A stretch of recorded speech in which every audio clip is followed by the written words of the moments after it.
सबको good afternoon, Radhe Radhe, जय हिंद। चलें शुरू करें। आज के इस क्लास में कम से कम अगर शुरू से अंत तक कब खत्म होगा मेरे को पता नहीं है, लेकिन हाँ इतना पता है कि आज की क्लास जिस समय भी खत्म होगा उस समय तक आप यकीन मानो कम से कम 4 नंबर की 100% गारंटी है। ये चीज ध्यान रखना।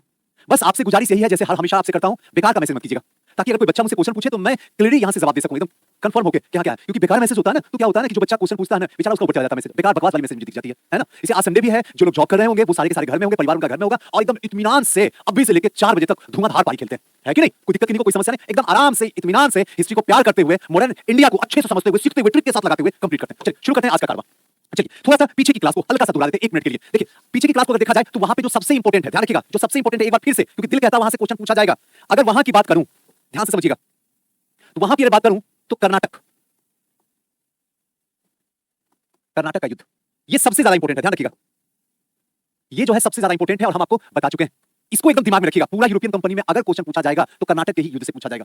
और फिर से मैं बता रहा हूं, दिमाग में एकदम रखना है, गलती से भी इधर-उधर मत जाइएगा। क्लियर ना? जैसे मैं लिखूंगा एकदम नजर यही बात की तरह रहनी चाहिए और वैसे ही आपको क्या करना है, काम करना है। कोई दिक्कत नहीं हो, कोई समस्या हो तो बताना। चलिए आइए, सबसे पहले यहां पे क्या कर देना है, युद्ध, यहां पे समय, यहां पे सुजीत सर कारण और यहां पे संधि। क्लियर? पीछे की क्लास से थोड़ा सा हल्का सा समझाने के लिए। अब पहला कर्नाटक का प्रथम युद्ध, या कहा जाए तो सेंट थोमो का युद्ध।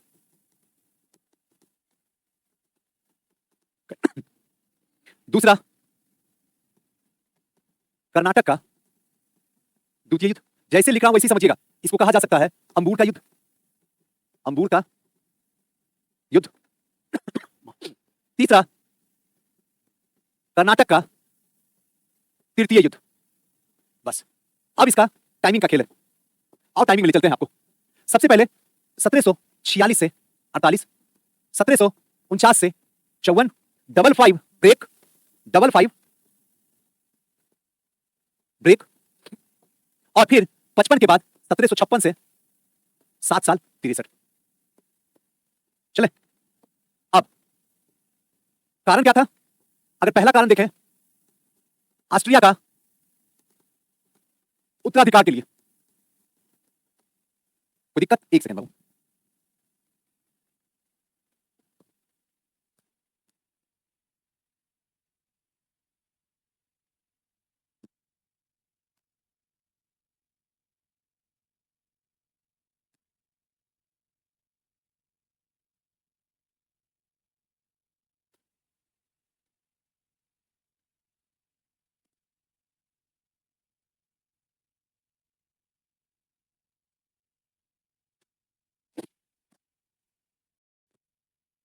के लिए अब उसी तरीके से इस तीनों में जो है वो किनको देखना है, संधि। पहले एक्सला शापेल की संधि, दूसरा पांडिचेरी की संधि,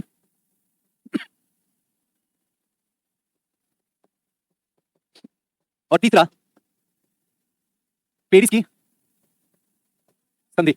अब इसी को हमें क्या करना है, आसान तरीका से इसको समझना। देखिए कितना आसान है, इसके लिए लोग मुश्किल करते हैं और यहां से कंफर्म है क्वेश्चन आएगा, एकदम कंफर्म लिखित है, आप अच्छे समझ जाइए। सबसे पहले हमने क्या बताया, युद्ध, कर्नाटक का प्रथम युद्ध, कर्नाटक का द्वितीय युद्ध, कर्नाटक का तृतीय युद्ध। या तो आप कह सकते हैं सेंट थोमो का युद्ध, मैंने बताया कि पहला बार जब कहीं जाते हैं तो क्या करते हैं, सेंट लगा के जाते हैं, तो इसलिए इसको कह सकते हैं सेंट थोमो का युद्ध, जिंदगी में भूल के देख लो। दूसरा हमने आपको बता दिया अंगूर का युद्ध। स्टार्टिंग में जब यहां बच्चा आता है तो क्या करता है, पहले फल फली खाने की कोशिश करता है, तो ध्यान रखिएगा सबसे अच्छा जो होता है वो क्या होता है, अंगूर होता है कि शुरू में थोड़ा स्वस्थ रहे, तो अंगूर का युद्ध, जिसको कर्नाटक का द्वितीय युद्ध भी कहा जाता है, और तीसरा कर्नाटक का तृतीय युद्ध। तीनों का तीनों आपके दिमाग में चला गया। अब आप कभी भी जीवन में नहीं भूल सकते, कभी भी नहीं। आप लाभ जतन कर लीजिए, दिमाग से निकालिए। अब तीसरा जो है इसका टाइमिंग को लेकर, समय को लेकर, हमने आपको बताया कि देश जो आजाद हुआ था वो आजाद हुआ था 1947 में। हमने बोला एक साथ कम कर दीजिए और 2 कदम आगे, शेर 1 कदम पीछे चलता है तो 2 कदम आगे चलता है। तो ध्यान रखिएगा 1746 से लेकर 1748, बस यही कांसेप्ट है जो समझने के लिए। तो 1746 से 1748 यानी कि सेंट थोमो का युद्ध भी कर सकते हैं या फिर कर्नाटक का प्रथम युद्ध भी कर सकते हैं। दूसरा 49 से लेकर 54, 54 क्यों? क्योंकि डबल 5 जो होगा वो ब्रेक होगा। अगर डबल 5 ब्रेक होगा तो 54 को हमको क्या करना है, ध्यान में रखना है कि 54 तक ही डबल 5 क्या हो जाएगा, ब्रेक हो जाएगा। तीसरा 55 अगर ब्रेक है तो अगले साल से युद्ध शुरू होगा, तो 56 से लेकर 70 वर्षीय, तीसरा जो है 70 वर्षीय युद्ध है, तो तीसरा 70 वर्षीय, तो 56 में अगर 7 जोड़िएगा तो कितना हो जाएगा, 63। अब कभी जिंदगी में भूल के देख लीजिए, कभी भूल जाइए। 1746 से 48, 49 से लेकर 54, क्योंकि डबल 5 जो होगा वो हमेशा क्या होगा, ब्रेक होगा, तो 55 रहेगा, ध्यान रखिएगा। 55 में ब्रेक रहेगा तो 56 से लेकर 63। अब इसका कारण क्या है, पहला का कारण ऑस्ट्रिया का उत्तराधिकार। वहां ऑस्ट्रिया में भी वही कहानी हो रहा, अंग्रेज और ध्यान रखिएगा, फ्रांसीसी दोनों युद्ध कर रहे हैं, तो उसका असर भारत में कर्नाटक के प्रथम युद्ध कर सकते हैं या फिर सेंट थोमो का युद्ध पे असर पड़ रहा है, तो ऑस्ट्रिया के उत्तराधिकार के लिए। दूसरा जो है हैदराबाद और कर्नाटक, ध्यान रखिएगा, हैदराबाद और कर्नाटक में अंग्रेज चाहते हैं कि हमारे नवाब बने, फ्रांसीसी चाहते हैं कि हमारे नवाब बने। इसी के लिए क्या हो रहा है, युद्ध हो रहा है, जिसको कर्नाटक का द्वितीय युद्ध या फिर कह सकते हैं अंबूर का युद्ध, और तीसरा सप्तवर्षीय युद्ध। क्लियर? किसी को कोई दिक्कत, किसी को कोई समस्या तो बताना, थोड़ा सा भी दिक्कत हो तो। चौथा संधि, जब संधि की बात होगा तो एला सापेल की संधि, पहला संधि जो होगा वो एला सापेल की संधि। अगर भूल जाए संधि तो एपी याद रखो, एप्लीकेशन का शॉर्ट फॉर्म जो होता है वो होता है एप। ध्यान से समझिएगा, क्वेश्चन पूछा और गलत करके आए तो फिर समझ लीजिएगा, ध्यान रखिएगा। ए से एला सापेल की संधि सुजीत सर, पी से पांडिचेरी की संधि, और फिर पी से कहां, पेरिस की संधि। हो गया, कभी भूल के ट्राई कर लो, एक सेकंड, कभी भूल के देख लो, जिंदगी में अगर भूल जाओ तो कहना, और अगर क्वेश्चन आएगा तो यहीं से आएगा, नहीं तो कहीं से नहीं आएगा। बाकी आपकी इच्छा, जो करना कीजिए, कोई दिक्कत, कोई समस्या। आओ नेक्स्ट, यहां पे एक बार फिर से कल वाली कहानी, विद्रोह का स्वरूप। आओ, अगर विद्रोह का स्वरूप को देखें तो हमने कल भी आपको बताया था, जो लोग नहीं कल आ सके तो वो थोड़ा सा ध्यान रखिए और एक बार रिपीट हो जाए। हमेशा स्वरूप को लेकर कंफ्यूजन है, हमेशा स्वरूप को लेकर कंफ्यूजन होता है, और जहां पे स्वरूप को लेकर कंफ्यूजन होता है तो इसका मतलब है सुजीत सर कि साक्ष्य कोई भी नहीं है, साक्ष्य नहीं है इसीलिए कंफ्यूजन है। अगर साक्ष्य होता तो कंफ्यूजन का कोई जगह ही नहीं होता। और इसीलिए इसके स्वरूप यानी 1857 का स्वरूप जो है वो भारतीय इतिहासकार कुछ और बोलते हैं, और जो ब्रिटिश इतिहासकार है वो कुछ और बोलते हैं। ब्रिटिश इतिहासकार अपने आप को बचाने की कोशिश करते हैं, भारतीय इतिहासकार अपने आप को बचाने की कोशिश करते हैं। ब्रिटिश वाला जिम्मेदारी जो है भारतीयों को देते हैं, और भारतीय वाला जो जिम्मेदारी देते हैं वो किनको देते हैं, तो ध्यान रखिएगा ब्रिटिश को। अब यहां से क्वेश्चन आता है, थोड़ा सा समझना। अगर मैं पूछूं कि आप कई बार किताब पढ़ते होंगे, है ना, किताब अक्सर ये किताब जरूर पढ़े होंगे, जरूर पढ़ते होंगे, है ना, ये जो है बेसिक वाली बुक है, ये जरूर पढ़ते होंगे।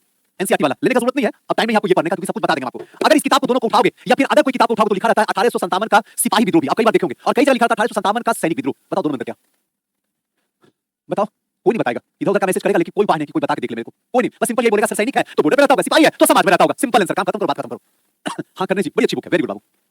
चलो अब मैं आपको बताता हूं, जहां पे आपको लिखा हुआ मिलेगा किताब में 1857 का सैनिक विद्रोह, इसका मतलब है सैनिक जो बोला जाता था, ध्यान रखिएगा, वो ब्रिटिश के जो सेना होते थे उनको सैनिक बोला जाता था, ब्रिटिश के जो सिपाही होते थे उन्हें सेना बोला जाता था। क्यों बोला था अभी बता रहा हूं। और जो भारतीय सिपाही होते थे, या भारतीय सेना जो होते थे उनको सिपाही बोला जाता था। इसमें कुछ बस ईगो हट, कुछ भी करने का था, ईगो हट करने का नहीं था। ये अपने आप को क्या समझते थे, उच्च समझते थे, अपने आप को सभ्य समझते थे, अपने आप को जनरल में समझते थे, इसीलिए ये अपने सेना को क्या कहते थे, ध्यान से समझिएगा, ये अपने सेना को कहते थे क्या, सैनिक। थोड़ा सा इज्जत बढ़े सैनिक। आज भी देखो ना, अगर कहीं पे कोई सैनिक मर जाए, कहीं बॉर्डर पे कोई सैनिक मर जाए, आंखें अपने आप नम हो जाती है, सर झुक जाता है, और दिल से दुआ बस निकलती है, हे प्रभु हमेशा चरणों में जगह देना इनको। ये भारत की लाल है, भारत की धड़कन है, देश की धड़कन है, और इनके परिवार को हमेशा सुरक्षित रखना, दिल से दुआ था। लेकिन यही चीज अगर कोई एक दरोगा मर जाए, कोई सिपाही मर जाए, तब फिर दिल से क्या दुआ निकलता है बताइए, अच्छा हुआ देश का एक भार घट गया, अच्छा हुआ धरती का एक भार घट गया, अच्छा हुआ कि समाज का एक भ्रष्टाचारी इस दुनिया से अलविदा हो गया, थैंक्स गॉड। यही होता है आज भी समाज में, चाहे कुछ भी करो, क्योंकि इन लोगों ने छवि को इतना गिरा लिया, इतना घिना लिया है ना, कि अच्छा काम भी करेंगे तब भी सिपाही के ऊपर जो होगा वो 100% ब्लेम होगा ही होगा, क्योंकि अच्छा कभी कह नहीं सकते जीवन में, मजबूरी ये करते हैं अच्छा। लेकिन सेना में जाकर देख लो, एकदम ईमानदारी कूट कूट के भरी होती है, और इनके मरने के बाद सर झुकता है और सलाम किया जाता है, भारत मां के सच्चे सपूत। अब आप मेरी बात को अच्छे तरीके से समझ गए होंगे, क्लियर है। अब आते हैं यहाँ पे, अब स्वरूप को देखते हैं। सबसे पहला मैंने क्या बताया था, सैनिक विद्रोह। सैनिक विद्रोह कौन है, लॉरेंस और सीले। अगर सेना के बारे में कुछ बोलोगे ना, सीले ने मुंह है, सुन लो कान खोल के, एकदम बस इतना भी अगर याद रहेगा, ये रहेगा, दोनों रहेगा, लॉरेंस सीले और मुंह सी के उसके बाद ना लॉरेंस बिश्नोई को बुला के ना औकात दिखा देंगे 2 मिनट में, बस ट्रिक है। बाकी इधर का कुछ हंस लो, मुस्कुरा लो, खुश हो जाओ, लेकिन दिमाग में याद रखना, भूलना मत, आ जाए क्वेश्चन तो गलती होना चाहिए। तो ध्यान रखना कि सेना विद्रोह, सैनिक विद्रोह अगर किसी ने बोला तो 2 मिनट में मुंह को सी देंगे सीले और लॉरेंस। लॉरेंस सीले हो गया, याद कर लो, ट्राई कभी भी जिंदगी में भूल जाओ तो। हिंदू मुस्लिम षड्यंत्र, खबरदार, अगर हिंदू मुस्लिम का कोई षड्यंत्र समाज में चला, देश में चला, तो याद रखना आउट होने के लिए तैयार हो जाओ देश में, क्योंकि ये देश हिंदू और मुस्लिम से बना हुआ है। बाकी सब धर्म का सम्मान है, सब जाति का सम्मान है, सबको हम देते हैं, वसुधैव कुटुंबकम चल रहा है, ये बात सच है। लेकिन हिंदू मुस्लिम के बिना ये देश अधूरा है, हिंदुस्तान आधा है, क्योंकि हिंदू मुस्लिम भाई भाई, और अगर किसी ने भी षड्यंत्र रचने की कोशिश किया, बाय गॉड देश से अलविदा कर देंगे, एकदम सीधे आउट कर देंगे, आउट हो गया। कर लो ट्राई, कभी भूल के देखना, यानी कि हिंदू मुस्लिम षड्यंत्र जो करेगा उसको क्या कर देंगे, आउट, और आउट करके टेलर से भगा देंगे, बाहर चल निकल, यहां तक टेलर लगा के हटा देंगे। चले, कोई दिक्कत किसी को, कोई समस्या, और कोई भी यहां पे हिंदू मुस्लिम वाला खेल नहीं खेलेगा। बस मैं ट्रिक से समझा रहा हूं, आपसे हाथ जोड़ता हूं, आपको पोस्टमार्टम करने की कोई जरूरत नहीं, बाबू ट्रिक से समझा रहा हूं, वरना बोल के पीडीएफ देखे मैं छुटकारा ले सकता हूं, मेरे को इतना बोलने का कोई जरूरत नहीं है आपको, बस इसीलिए ताकि किसी भी तरीके से आपका रिजल्ट हो जाए, बस भगवान दया से। अब बर्बरता और सभ्यता के मध्य संघर्ष, यानी बर्बरता किसको कहते हैं, हमको हिंदुस्तानी को बर्बर है, और सभ्य कौन कौन है, जो ब्रिटिश है। अब एक गधा कहीं का थोड़ा सा सुंदर ना हो गया कि उछल कूद रहा है ना, हम काले हैं तो क्या हुआ, दिल वाले हैं, हमसे बेहतर कौन हो सकता है। जो इंसान जितना काला है दिल उसका उतना ब्यूटीफुल है, और जिसका शक्ल जितना सुंदर है दिल उतना ही क्या है, गंदा पड़ा हुआ है, हद से ज्यादा। किसी का भी देख लो, एग्जांपल छोड़ दो तो, एक्सेप्शन पर्सन छोड़ दो तो यही तरीके से यहाँ पे ध्यान रखना है, बर्बरता और सभ्यता के बीच ये कौन कर रहा है, घर। जो बर्बरता वाला कहानी होता है आज भी हमारे समाज में, आज भी हमारे देश में, वो घर में बर्बर करता है, घर से बाहर निकाल दो, देखो औकात 2 मिनट में हाथ में आ जाएगी, उसके बाद हम चुप हो गए, जी सर जी सर जी सर। लेकिन घर में रहने के बाद पत्नी के साथ में बर्बर करते रहता है, और ये सारा काम कहाँ होता है, होम्स में होता है, घर में होता है। लो बर्बरता और बर्बरता और सभ्यता के बीच में होम्स में हो गया, याद कभी भूल जाओ। कोई भी इमोशनल नहीं होगा, सुन लो पूजा, काला गोरा का खेल नहीं है, सबसे बड़ा काला हम ही है, वो तो लाइट की वजह से तुमको सुंदर भी दिख रहे हैं। हकीकत बताते हैं, आपको वहां नहीं जाना काला गोरा में, आपको यहाँ पर हाई पे आना है, सुन लो कान खोल के, वरना फिर कभी किसी में ट्रिक नहीं लगाएंगे, पढ़ाते हुए निकलते चल जाएंगे, और फिर जाके यूट्यूब पे कमेंट करना, सबसे बेकार हिस्ट्री वाली टीचर, हिस्ट्री कुछ नहीं समझ में आया, गया हिस्ट्री तिल लेने, बता रहे हैं तो अपना ऐसा कुछ नहीं है सर, वैसा कुछ नहीं जो सुंदर ये से, हद बात है।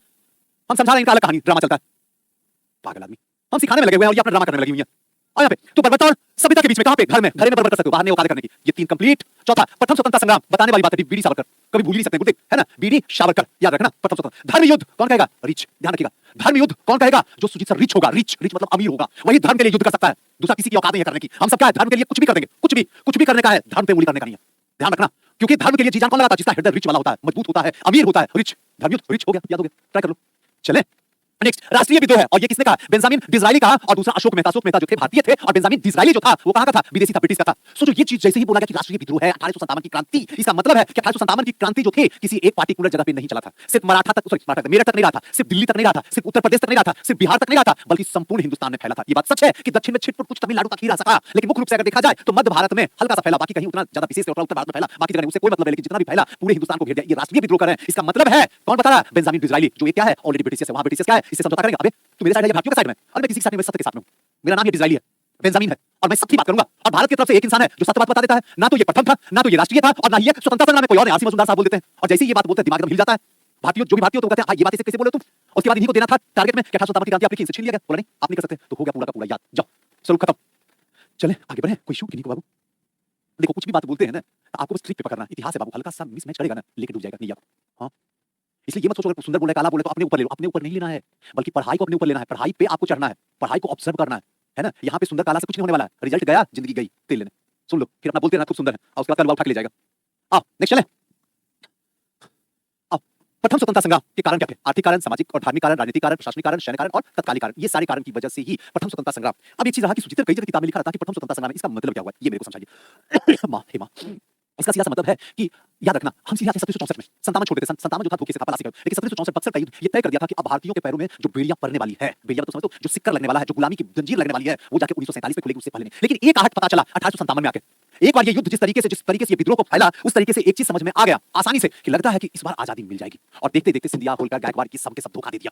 इन सब के धोखा देने की वजह से ये सब जो है केनिंग के साइड जाके क्या हो गया? मुड़ गया, ब्रिटिश की साइड में मुड़ गया, ईस्ट इंडिया कंपनी के साथ में हो गया, दगेबाजी कर दिया, धोखेबाजी कर दिया, जिसकी वजह से 1857 की क्रांति हम जीते जीते जीते जीते हार गए।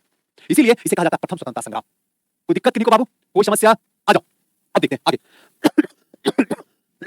सॉरी मां, एक सेकंड बाबू, एक सेकंड। आर्थिक कारण को समझते हैं। भू राजस्व नीतियां, पहला आर्थिक कारण में भू राजस्व नीतियां, और भू राजस्व नीतियां हमने पहले आपको बता दिया हूं। सुजीत सर ये हो कहां रहा है? बंगाल में, बैरकपुर छावनी में, सारी कहानी बताते हैं। धीरे धीरे पूरे हिंदुस्तान, आप तो बोले पूरे हिंदुस्तान में फैला। शुरुआती दौर कहां से चल रहा है वहां पे? तो इसका मतलब है कि यहां पे सुजीत सर एक मिनट कलर चेंज कर दो। यहां पे अस्थायी बंदोबस्त, देखो कैसे याद होता है फटाफट। अस्थायी बंदोबस्त, रैयतवाड़ी बंदोबस्त, और तीसरा जो है महालवाड़ी, महालवाड़ी बंदोबस्त।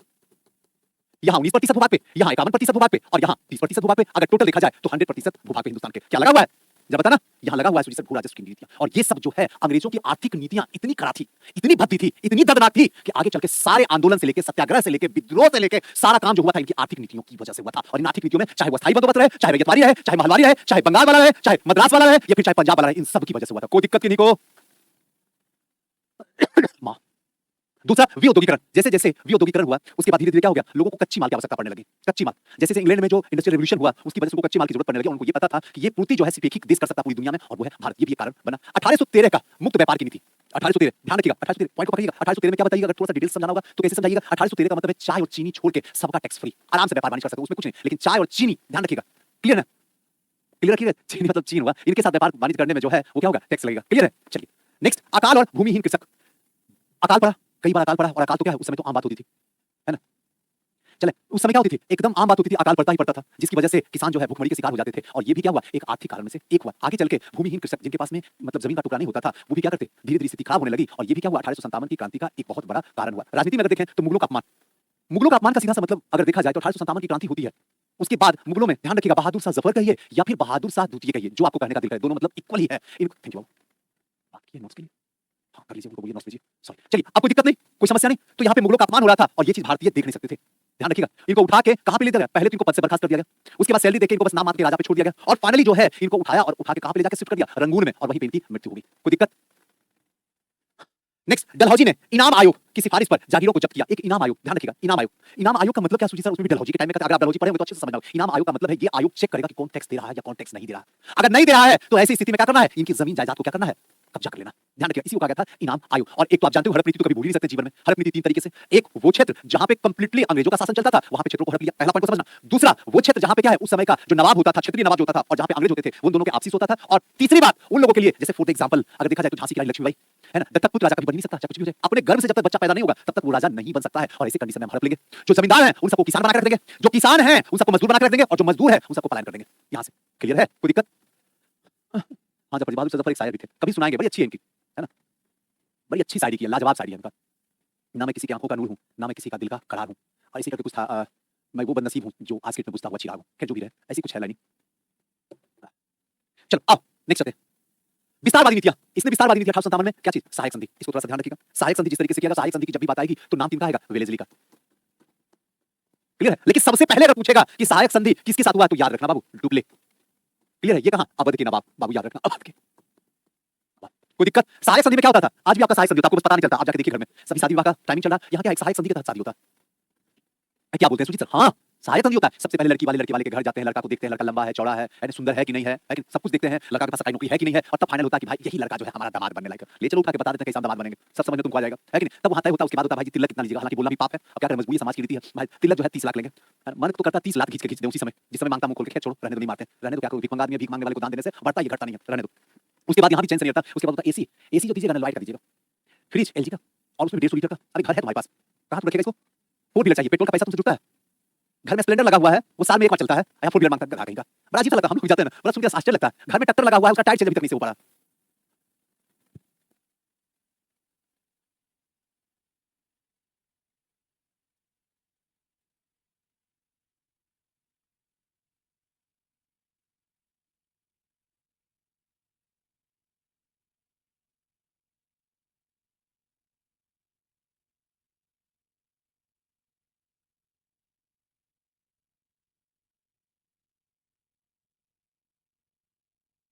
चलो आ जाओ। तो इसको कहते थे सहायक संधि। अब इतनी कहानी क्यों मैं समझा रहा हूं, बस इसीलिए ताकि आपके ध्यान में रहे कि बेलेजली ने क्या किया, सहायक संधि का जन्मदाता इसलिए कहा जाता है कि बेलेजली ने पूरे हिंदुस्तान को फैला दिया। क्लियर? इसको कहते हैं सहायक संधि। कोई दिक्कत नहीं, जोर जबरदस्ती से भी ये नाम का सहायक संधि था बाबू, ध्यान रखना, देखने के लिए कि हम आपको सारा सहायता देंगे, आप मेरे अंदर रहिए, और बदले में जो खर्च होगा वो आपको देना पड़ेगा। सुन लीजिए, क्लियर है? और इसके तहत सबसे पहले किसको? हैदराबाद के निजाम को क्या किया? कब्जा किया। अक्सर क्वेश्चन पूछता है कि सहायक संधि के तहत जो है बेलेजली ने किस क्षेत्र को सबसे पहले कब्जा किया, तो याद रखिए हैदराबाद के निजाम को। और अगर मैं आपसे ये पूछूं हड़प नीति के तहत सबसे पहले किस क्षेत्र को डलहौजी ने हड़पा, मुझे कमेंट करके बताइए, तब मैं समझूं। व्यापक का संधि है ना, लो यहाँ लिखा हुआ, हम बेकार पूछ दिया। व्यापक का संधि सतारा सबसे पहले, है ना? सतारा कहाँ पे? महाराष्ट्र में। व्यापक का संधि का मतलब हड़प नीति। हड़प नीति भी एक कारण था राजनीति का, किसमें? 1857 की क्रांति में। चलिए आगे चलते हैं। प्रशासनिक कारण में अगर देखा जाए क्या कारण रहा, थोड़ा सा 1857 का सारा राजनीतिक, आर्थिक, सामाजिक। सबसे पहले भ्रष्टाचार चरम सीमा पे। दूसरा जटिल और महंगी न्याय व्यवस्था थी। भ्रष्टाचार का मतलब क्या? गलत हो रहा है लेकिन फिर भी कोई आवाज नहीं उठा सकता। आप जाइएगा प्रशासन के पास में कि भाई ऐसे एफआईआर है, तो करता नहीं था। आप अगर वकील के पास में जाइएगा तो वकील वहां से भगा देता था। आप जज के पास जाते थे तो वो सजा दे देता था, उसी को ही क्या होता था, निर्दोष होता था। तो ये पूरी तरीके से भ्रष्टाचार से लिप्त था, जटिल और महंगी न्याय व्यवस्था थी जो हर किसी कोई अफोर्ड नहीं कर पाता। आज भी आप गांव में जाकर देख लीजिए, कई लोगों के साथ में गलत होता है, उनको पता है कि मैं आराम से अगर चाहूं तो एफआईआर कर सकता हूं, लेकिन उनको पता है कि तारीख पे तारीख पड़ेगी और परेशान हो जाऊंगा। आप अंदाजा नहीं लगा सकते। बीपीएससी के आंदोलन किए, 70वें पेपर लीक हुआ, आंदोलन किए, 5 केस चल रहा है, आज भी जाता हूं कोर्ट में, आप यकीन नहीं मानोगे। 11 नहीं 12 डेट मिल चुका है, 12, लेकिन न्याय अभी तक नहीं मिला। जब मेरी हालत ये है तो बाकी जो गरीब लोग हैं उनको क्या करता होगा, खुदा जाने। हाँ, हकीकत सच्चाई बता रहा हूं, झूठ नहीं बोलता हूं। क्या नेक्स्ट 1837 में कोर्ट की भाषा सरकारी सेवा के लिए अंग्रेजी जरूरी हो गया। अब बताओ, अगर अंग्रेजी जरूरी हो गया तो अंग्रेजी पढ़ेगा कौन, आता किसको है? और ऐसे कंडीशन में वहां कुछ भी बोला जाए, और आज भी ये चीजें आपको देखने के लिए मिल जाती है। कभी अगर कुछ गलत बोला तो अंग्रेजी में बोलो, अगर माफी मांगा तो अंग्रेजी में मांग लो, पता ही नहीं चला माफी मांग लिया, वो क्या बोला अंग्रेजी में, भगवान मालिक। यहाँ पे भाषा जो दे दिया अंग्रेजी में, ये भी प्रशासनिक, सामाजिक और धार्मिक कारण, ये भी कारण रहा। भारतीय समाज में धार्मिक ढांचों में हस्तक्षेप होना शुरू हो गया। ब्रिटेन के सुधारवादी नीतियों में, रूढ़िवादी में असंतोष हो गया। साथ साथ 1813 का चार्टर एक्ट के द्वारा ईसाई मसीहियों को भारत में अब धीरे धीरे क्या है, धर्म प्रचार करने की पूरी तरीके से छूट दे दी कि आप धर्म प्रचार भी कर सकते हो। 1850 में लेक्स लॉ की अधिनियम को लाएगा, आर्थिक प्रति पे रोक लगा दिया गया। 1854 में डाक अधिनियम को लाएगा, और ये सारे के सारे प्रशासनिक कारण थे। बस इसको समझने के लिए ज्यादा कुछ नहीं, बता कि आपको समझ में आ जाएगा 1857 की क्रांति का कारण क्या था। नेक्स्ट है सैन्य कारण। नक्सलवाद और कम वेतन भी सैन्य कारण का कारण हुआ। नक्सलवाद भी आप जानते होंगे, कम वेतन भी आप जानते होंगे। एक तो पहले भेदभाव होता था, ये कारण था। चाहे क्रिमिया की बात हो, पंजाब की बात हो, प्रथम अफगान युद्ध में अंग्रेजों को भारी नुकसान सहना पड़ा था। अफगान युद्ध ध्यान रखिएगा, कहा जाता है भारतीय इतिहास में जब आप गवर्नर जनरल पढ़िएगा ना तो उस समय वहां पे आपको दिखेगा कि अफगान युद्ध जो था वो सबसे भारी कीमत चुकाना पड़ गया था। ध्यान रखिएगा, सबसे भारी कीमत रसिया के साथ हुआ था। ध्यान रखिएगा, अंग्रेज को सबसे ज्यादा कीमत चुकाना पड़ा था, और उसका भी कारण आगे चल के बनता है। 1856 में भारतीय सैनिकों को समुद्र पार विदेश सेवा अनिवार्य कर दिया गया। और उस समय क्या होता था कि अगर आप समुद्र में एंट्री कर लेते थे, अगर समुद्र में आपने पैर को रख दिया, तो इसका सीधा सा मतलब है कि आपने क्या किया, अपने धर्म को भ्रष्ट कर दिया। और अगर गलती से आपने समुद्र के पार हो गए तो इसका मतलब है कि आपने धर्म को भ्रष्ट कर दिया, अब आप समाज में नहीं जा सकते। सुजीत सर, जिसको नहीं जाने का मन होता था उसको क्या होता था, फांसी दी जाती थी, सजा मिल जाता था, आजीवन कारावास मिल जाता था, वहीं पे मार दिया जाता था, वहीं पे मार दिया जाता था। और अगर कोई चला जाता था तो लौट के वापस फिर अपने गांव घर परिवार के पास नहीं आता था, क्योंकि फिर समाज उसे जीने नहीं देगा, मार देगा। क्लियर है? तत्कालीन काल में अगर देखा जाए तो दिसंबर 1856 को सरकारी के पुराने लोहे वाली बंदूक ब्राउन बेस के स्थान पे इनफील्ड राइफल को, थोड़ा सा मतलब डिटेल्स बताएं, इनफील्ड ब्राउन बेस पर चलता था, कोई दिक्कत नहीं, आराम से इसे करके बंदूक में डाले, ऐसे किए, उसका छोड़ दिए, आराम से हो जाता था। ब्राउन बेस की जगह पे ये इंपॉर्टेंट ध्यान रखिए, इनफील्ड राइफल में क्या होता था, अगर उसमें कारतूस डालना होता था तो ऊपर में जो होता था नॉब्स होता था। चले यहाँ पे जो है, यहाँ पे ऊपर में जो नॉब्स लगा होता था, जैसे यहाँ देख रहे हैं, और ये नॉब्स जो होता था ये दांत से तोड़ के खोलना पड़ता था। और यहाँ पे जो चमड़ा नॉब्स का लगा होता था, इसमें गाय और सुअर की चर्बी लगी होती थी, गाय और सुअर की चर्बी लगी हुई थी। और इससे समस्या ये हो गई थी गाय और सूअर की चर्बी लगने की वजह से कि गाय जो है हिंदुओं के लिए माता का रूप धारण करता है और सूअर बोलना भी मुस्लिम समाज में, संप्रदाय में, धर्म में गुनाह होता था। सूअर बोल नहीं सकते, जबकि हम लोग को क्या है बचपन से लेकर अभी तक सूअर ही बोला जाता है। सूअर कहीं पढ़ता नहीं है, सूअर समय पे उठता नहीं है, सूअर काम नहीं करता है, सूअर जल्दी जल्दी कुछ नहीं करता है, हर बात में यही। हालांकि अब तो वो पॉइंट हट गया, सूअर अब कुत्ता आ गया, जगह ले लिया है कि नहीं, तो ध्यान रखिएगा। इसका प्रशिक्षण डमडम, अंबाला और सियालकोट में दिया जाता था इस चलाने के लिए। इस कारतूस के ऊपरी भाग के मुंह से क्या होता था, काटना पड़ता था, जिसमें गाय और सूअर की चर्बी वाले कारतूस का यहाँ पे प्रयोग होता था और इसी को लेके जो है क्रांति भड़क गई थी 29 मार्च 1857 को बैरकपुर में। ध्यान रखिएगा, बैरकपुर कहाँ है अगर पूछे तो क्या बताइएगा, बंगाल गुरुदेव। बो से बैरकपुर, बो से बंगाल। बैरकपुर में सैनिकों ने इसे प्रयोग करने से मना कर दिया, बोला ना ना ब्राउन बेश वही चलाएंगे, अब इनफील्ड नहीं चलाएंगे, किसी भी हालत में नहीं चला सकते, चाहे कुछ भी हो जाए। बोला क्यों, इसके ऊपर जो नॉब्स लगा हुआ है इसमें गाय और सूअर की चर्बी है, जो कि मैं किसी भी हालत में हम उसको क्या कर सकते हैं, नहीं दांत से खोल सकते हैं। और इसी के लिए आंदोलन जो है बैरकपुर छापी से भड़कना शुरू करता है और यहाँ पे मंगल पांडे का क्रेडिट सबसे पहले आता है। 1857 की क्रांति में अगर किसी इंसान का पहला नाम है तो वो है मंगल पांडे। सब अपने आप में यूनिक थी, जो महिला थी उसको भी हीरोज ने यही बात कहा था कि यहाँ एकमात्र जो सोए हुई है यही एक क्या है, पुरुष है। वाकई में अगर देखा जाए तो झांसी की रानी लक्ष्मीबाई के बारे में छोटी मोटी बात है नहीं। अगर कुंवर सिंह के बारे में देखें तो 80 साल का बूढ़े के अंदर वो जवानी का जोश, जो अंग्रेजों को क्या है कत्ल ऐसे कर रहे थे जैसे लगता था सब्जी कट रही है। सोचने वाली बात है कि नहीं। खैर आते आगे चलते हैं। 34वें रेजिमेंट याद रखिएगा बाबू, ये पॉइंट 34वें रेजिमेंट नहीं याद रहेगा तो 3 और 4 याद रखिएगा कि सैनिक जो थे वो मंगल पांडे थे। लेफ्टिनेंट वॉग और सार्जेंट, ध्यान रखिएगा, वॉग और सार्जेंट इन दोनों को क्या किए, गोली मार दिए। कौन, मंगल पांडे। कौन से रेजिमेंट से थे, तो 34वें रेजिमेंट से थे। गोली किनको लगा, वॉग और सार्जेंट को, इन दोनों को मार दिया था। फल था मंगल पांडे को 8 अप्रैल 1857, डेट याद रखिएगा, जो सर्किल डेट है और उसको याद रखना है। इनको फांसी दे दी जाती मंगल पांडे जी को और 34वें रेजिमेंट को क्या किया जाता है, समाप्त करके भंग कर दिया जाता है। यानी पहला जो 1857 में क्रांति है फांसी पे चढ़े वो मंगल पांडे चले। इसके पश्चात शीघ्र विद्रोह पूरे भारत में फैल गया। हालांकि दक्षिण भारत में इसका उतना ज्यादा प्रभाव जो है नहीं पड़ा, लेकिन पूरे भारत में ये फैल गया। 34वें रेजिमेंट के सिपाही जो थे, सैनिक जो थे मंगल पांडे, इन्होंने ही सबसे पहले विद्रोह की शुरुआत किया और इन्होंने कहा कि नहीं, हम किसी भी हालत में इनफील्ड राइफल नहीं चलाएंगे। क्यों नहीं चलाओगे भाई, उसके ऊपर कारतूस जो डाला जाएगा उसके नॉब्स को दांत से तोड़ना पड़ेगा और उसके अंदर क्या गाय और सूअर की चर्बी है और ये मैं कतई नहीं करूंगा, चाहे कुछ भी हो जाए। बोले ठीक है, नहीं करोगे तो देखा जाएगा। उसके बाद इन्होंने क्या किया कि एक वॉग, ध्यान रखिएगा, वॉग और सार्जेंट जो था इनको क्या कर दिया गया, मार दिया गया। जैसे इनको मारा गया उसके बाद क्लियर हो गया कि अब मंगल पांडे को जल्दी यहाँ से विदा करो, फांसी दी जाती है और मंगल पांडे इस दुनिया से अलविदा हो जाते हैं 8 अप्रैल, याद रखिएगा 8 अप्रैल 1857 को, और इनको इन दुनिया से विदा कर दिया। तो 34वें रेजिमेंट, ध्यान रखिएगा, फिर से 34वें रेजिमेंट क्वेश्चन पूछता है, इसको क्या कर दिया गया, भंग कर दिया गया।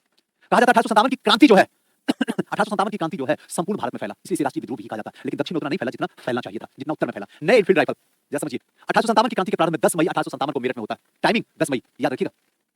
सुजीत सर 10 मई की बात हो रही है। अब ये आंदोलन फैलते फैलते फैलते फैलते बैरकपुर छावनी से पहुंच कहां गया है, मेरठ गुरुदेव। और मृत्यु कब हो गई है, 8 अप्रैल को। सबसे वीर सपूत दुनिया से अलविदा हो गए मंगल पांडे जी। 34वें रेजिमेंट के दिमाग में हमेशा याद रखना है ना। होता और 30 कैलोरी रेजिमेंट सैनिकों के कारतूस इस्तेमाल करने से क्या करता, बंद करता। अब धीरे धीरे जितने भी रेजिमेंट के सिपाही हैं, सैनिक हैं, अब धीरे धीरे क्या करते हैं, नहीं मैं किसी भी हालत में ब्राउन बेस यूज करूंगा, लेकिन इनफील्ड राइफल यूज नहीं करूंगा, चाहे कुछ भी हो जाए। और विद्रोह धीरे धीरे क्या होगा, ये बढ़ना शुरू हो जाएगा। क्रांति का आरंभ जो है नए इनफील्ड राइफल से होता है। मंगल पांडे के द्वारा वॉग और सार्जेंट की हत्या कर दी जाती है 29 मई 1857 को। आगे चलने के बाद मेरठ सैनिक का इनकार करते 10 मई 1857 मेरठ से क्या होता है, आंदोलन प्रारंभ होता है और दिल्ली पे कब्जा 12 मई को कर दिया जाता है। ध्यान रखिएगा 12 मई, 10 से शुरू होता है मेरठ से, याद रखिएगा डेट। दिल्ली पे कब्जा, पहला जो कब्जा होता है वो कहां पे होता है, दिल्ली में। अगर मैं आपसे यहां पे पूछूं कि मेरठ से जब निकलते हैं तो इनका नेतृत्व कौन कर रहा है, क्या बताइएगा, तब क्या बताइएगा। हाँ प्रतिभा बाबू, पहले फांसी उसके बाद ही तो क्रांति होगी। चलो हाँ बताइए, नेतृत्व कौन कर रहे थे, बहादुर शाह द्वितीय कहिए या फिर बहादुर शाह जफर, याद रखिएगा। कहीं अगर चाहे तो आप लिख लीजिएगा, नोट्स मिल गया है। दिल्ली में लड़ाई, दिल्ली की लड़ाई क्या थी, 14 सितंबर 1857 को युद्ध प्रारंभ होता है, जिसमें बर्नार्ड और विल्सन की संयुक्त सेना होती है और यहीं से शुरू होता है विद्रोह। 20 सितंबर 14 को आता है, 20 सितंबर 1857 दिल्ली पर अंग्रेज ने पुनः क्या किया अधिकार। कहा जाता है कि जब मेरठ से चले तो इन्होंने यहां से चलते चलते कश्मीरी गेट जाते हैं, जानते हुए दिल्ली तो आप अच्छे से समझ जाइएगा। कश्मीरी गेट जाते हो, कश्मीरी गेट से पीछे से दिल्ली में जाने का रास्ता है और उसी से विद्रोही जो है अंदर घुस गए और घुस के जाके दिल्ली पे कब्जा कर लेते हैं। दिल्ली अपने हाथ में। अब बेटा तुम बताओ अब कैसे तुम आगे भागोगे। और इसी बीच ध्यान रखिएगा बर्नार्ड और विल्सन दोनों बॉबो से है, इन दोनों ने क्या किया, आसानी से इन अंग्रेजों ने विद्रोहियों को वहां से खदेड़ के और पुनः दिल्ली पे क्या कर लिया, अधिकार कर लिया। मुगल बादशाह को जीतन महल के साथ रंगून भेज दिया जाता है और उनके जो पुत्र हैं और पोते, पुत्र का पुत्र जिसको पोता कहता है या पुत्र कहते हैं, है ना, उनको मार दिया जाता है, इसको उठाकर रंगून भेज दिया जाता है। क्लियर है। इसके साथ ब्रिटिश सेना में जो नरसंहार दिल्ली में किया वो नादिर शाह के आगमन से भी भयावह था। ये अलग बात है, नादिर शाह का आगमन याद है 1739, कभी भूलिएगा नहीं, ना भूलिएगा। उस समय खून की नदियां बही थी, ध्यान रखिएगा, खून की नदियां बह गई थी दिल्ली में। नादिर शाह का जब अटैक हुआ था उससे भी भयावह जो था वो कहां था, ब्रिटिश सेना ने जो किया उससे भी भयावह स्थिति ला दिया था। इसे थोड़ा सा ध्यान रखिएगा। हाँ आओ, गालिब उस समय दिल्ली में थे और गालिब का पूरा नाम जो है ना बाबू मिर्जा गालिब है, मिर्जा गालिब। ध्यान रखिएगा बाबू, मिर्जा गालिब इकलौता ऐसा इंसान थे जिन्होंने 1857 की क्रांति अपनी आंखों से देखी थी। इसे कभी अगर क्वेश्चन पूछे तो आसानी से जवाब दे दीजिएगा, कोई दिक्कत किसी को, कोई समस्या। आगे चले।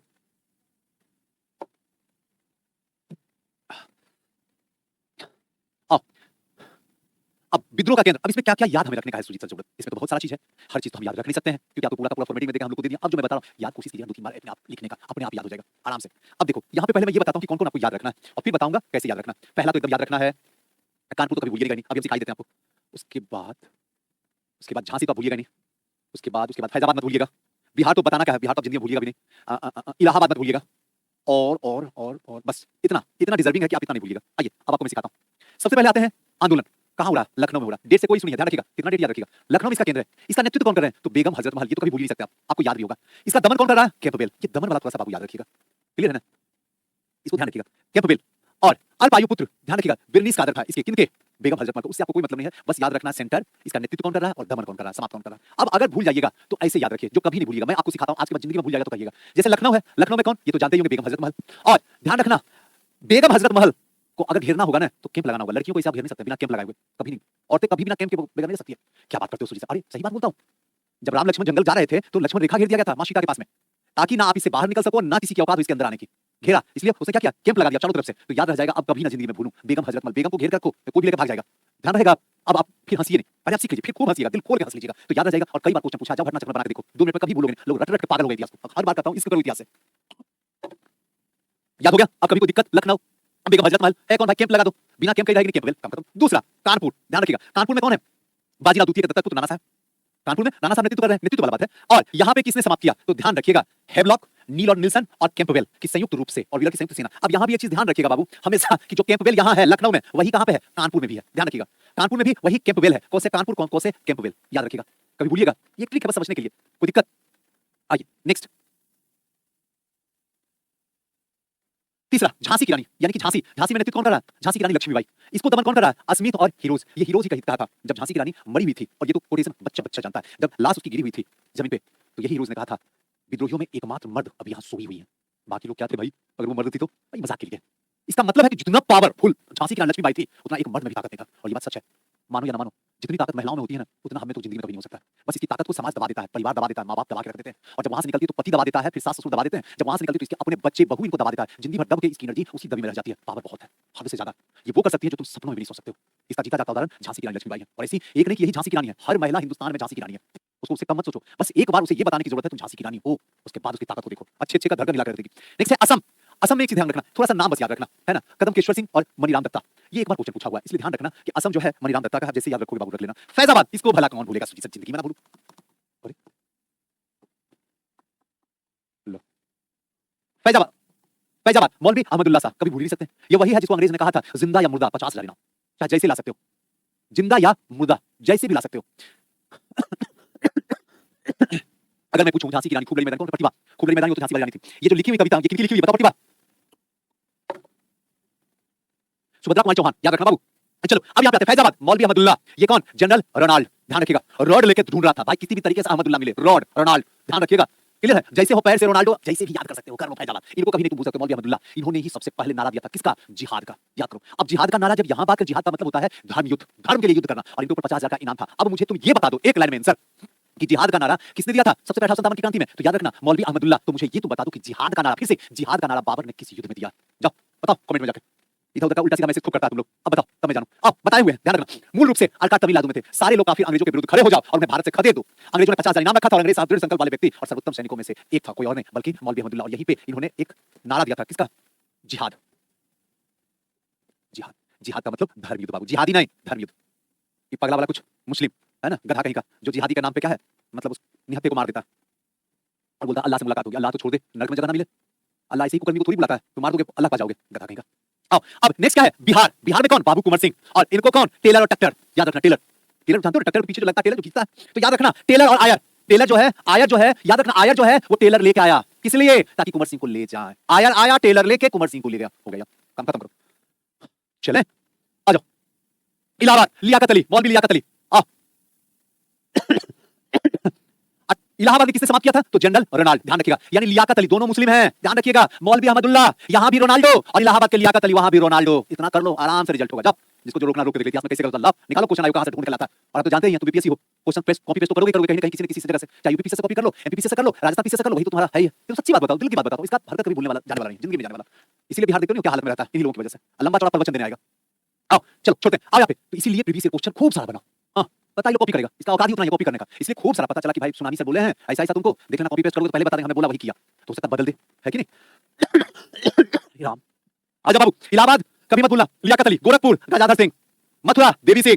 बरेली खान बहादुर खान आयर, ध्यान रखना, खान बहादुर खान आयर। बस हो गया, इतनी सी बातें याद रखना। 2-3 बार जैसे ही आंखों के सामने से जाएगा ना, ट्रिक बता दिया ना, पल में खत्म हो जाएगा, एक बार देखोगे वैसे रिकॉल हो जाएगा। नेक्स्ट, स्वतंत्रता संग्राम का प्रभाव क्या पड़ा? अब इसका प्रभाव क्या पड़ा? कंपनी का शासन क्या हो गया? अंत हो गया। पहले जो ईस्ट इंडिया कंपनी की चल रही थी शासन, वो क्या हो गई? समाप्त हो गई। अब जो है डायरेक्ट महारानी के हाथ में चला गया। अब ईस्ट इंडिया कंपनी थी क्या? East India company private company थी बाबू। जैसे फॉर एग्जांपल मैं इसे आपको समझा सकता हूँ कि अपना देश है और इस देश का प्रधानमंत्री सुनामी सर, और कंपनी क्या है? टाटा है। टाटा ने आके कहा कि सुनामी सर, बोले हाँ बताइए, हम व्यापार वाणिज्य करना चाहते हैं अफ्रीका से। हम बोले ठीक है जाइए। और जब इनकी हरकत इतनी गंदी हो गई, ज्यादा अपना प्रॉफिट के लिए करने लगे, तब हमने क्या कर दिया, वहां से इस कंपनी को हटा दिया, बोला चल निकल यहाँ से। और फिर भारतीय अपने डायरेक्ट सुनामी सर उस पे क्या कर लिया, कब्जा कर लिया। इसलिए ध्यान रखिएगा, अब डायरेक्ट जो होगा सत्ता का संचालन पहले वहां ईस्ट इंडिया कंपनी कर रहा था, अब डायरेक्ट ब्रिटेन से होगा, महारानी के हाथों से होगा। क्लियर है? जिसको आप कह सकते हैं क्राउन का शासन आ गया। चलो आओ आगे चले। नेक्स्ट, हमारा शासन अधिनियम 1858 के जनरल गवर्नर जनरल को वाइसराय कहा गया। ध्यान रखना। अब एक चीज यहाँ पे मैं सिखाता हूँ आपको, सीखो। पहले होता था बंगाल का गवर्नर, उसके बाद हुआ बंगाल का गवर्नर जनरल, उसके बाद भारत का governor general. Governor general last में बताएंगे, जब सब कुछ कंप्लीट कर देंगे ना, पूरा 1942 आजाद देश करवा देंगे ना, तब बीच में एक क्लास रखें बड़ा सा, उससे पूरा गवर्नर जनरल को एकदम रगड़ देंगे, जिंदगी भर नहीं भूलोगे, ऐसा ट्रिक से बता देंगे। अभी नहीं बताएंगे। और उस समय अगर बताएंगे ना, तो ये सारी कहानी जो पूरा याद रहेगा, जितनी भी क्रांति, विद्रोह, सत्याग्रह होगा ना, जब वहां पे बताएंगे तो उसका फायदा तुमको मिल जाएगा। अभी अगर गवर्नर जनरल बताएंगे तो फिर मजा नहीं आएगा। कहीं ऐसे विद्रोह होगा, जब बोलेंगे अगस्त क्रांति हुआ, सर क्या है अगस्त क्रांति बताइए सर, 5 बार वहां से मैसेज लिखोगे। इससे पहले होने दो, फिर लास्ट में एक क्लास रखेंगे, जब क्लास कंप्लीट मेरा हो जाएगा, सब कुछ कर देंगे, तब बीच में एक आदमी मन करेगा कि बच्चों रेडियो वाला क्लास लेते हैं, आएंगे और पूरा का पूरा एकदम धुआंधार पारी सुनामी की तरह खेल के गवर्नर जनरल वाइसराय पूरा भेजे में ले जाकर डाल देंगे। चल, अरे याद हो जाएगा, टेंशन क्या लेते हो, मेरे रहते नहीं याद होगा, आपको लगता है इतिहास में, फिर हम इतिहास बेकार ही पढ़ाते हैं, उसे टेंशन छोड़ दो, मेरे लिए छोड़ो। बंगाल का गवर्नर जनरल, भारत का गवर्नर जनरल, भारत का वायसराय, भारत का वायसराय, उसके बाद फिर भारत का गवर्नर जनरल, आपको कहीं नहीं मिलेगा, ट्राई कर लेना। उसके बाद भारत का राष्ट्रपति। बस यही मुझे समझाना था। अब यहाँ पे वायसराय की बात हो, कुछ नहीं हुआ बाबू, बस ये गवर्नर जनरल जो नाम था ना, नाम को बदल दिया गया, सत्ता क्राउन के हाथ में चल गया। बात समझ में आ गया ना? मुगल सल्तनत का खेल खत्म हो गया, सूरज डूब गया, बाकी खेल वही चल रहा था, बस नाम का है। और बेवकूफ तो हम ही थे। अगर बेवकूफ हम नहीं होते तो ऐसे थोड़ी बोलते कि हम महारानी का रैयत होना पसंद करेंगे। अभी आने वाला है विद्रोह में, अभी ध्यान रखिए, बताइए कौन से विद्रोह का स्टेटमेंट है? हम महारानी का रैयत होना पसंद करेंगे, भारतीयों का नहीं। मतलब हम महारानी का नौकर बनने के लिए तैयार हैं, लेकिन भारतीयों का नहीं। इसी तरह गुलाम। चलो अब बंगाल का गवर्नर अगर बात करते हैं तो क्लाइव का नाम, बंगाल का गवर्नर जनरल वारेन हेस्टिंग का नाम, भारत का governor general Lord William Bentinck, Bharat का वाइसराय केनिंग, कभी ना भूले, भारत का गवर्नर जनरल। ध्यान रखिएगा 1935 के अधिनियम के तहत पुनः जो नाम भारत का वाइसराय था उसको बदल के फिर से क्या कर दिया गया, गवर्नर जनरल में कन्वर्ट कर दिया गया। कोई दिक्कत, कोई समस्या किन्हीं को भी? उसके बाद आगे चल के जब देश आजाद हो गया तो फिर भारत का राष्ट्रपति, यही वाला पद जो है राष्ट्रपति कन्वर्ट काम खत्म करो, आगे चले। चलो नेक्स्ट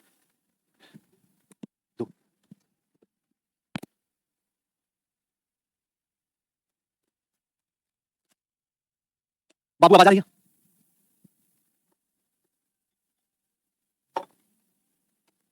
एक बार बता दिया, आवाज आ रहा है बाबू?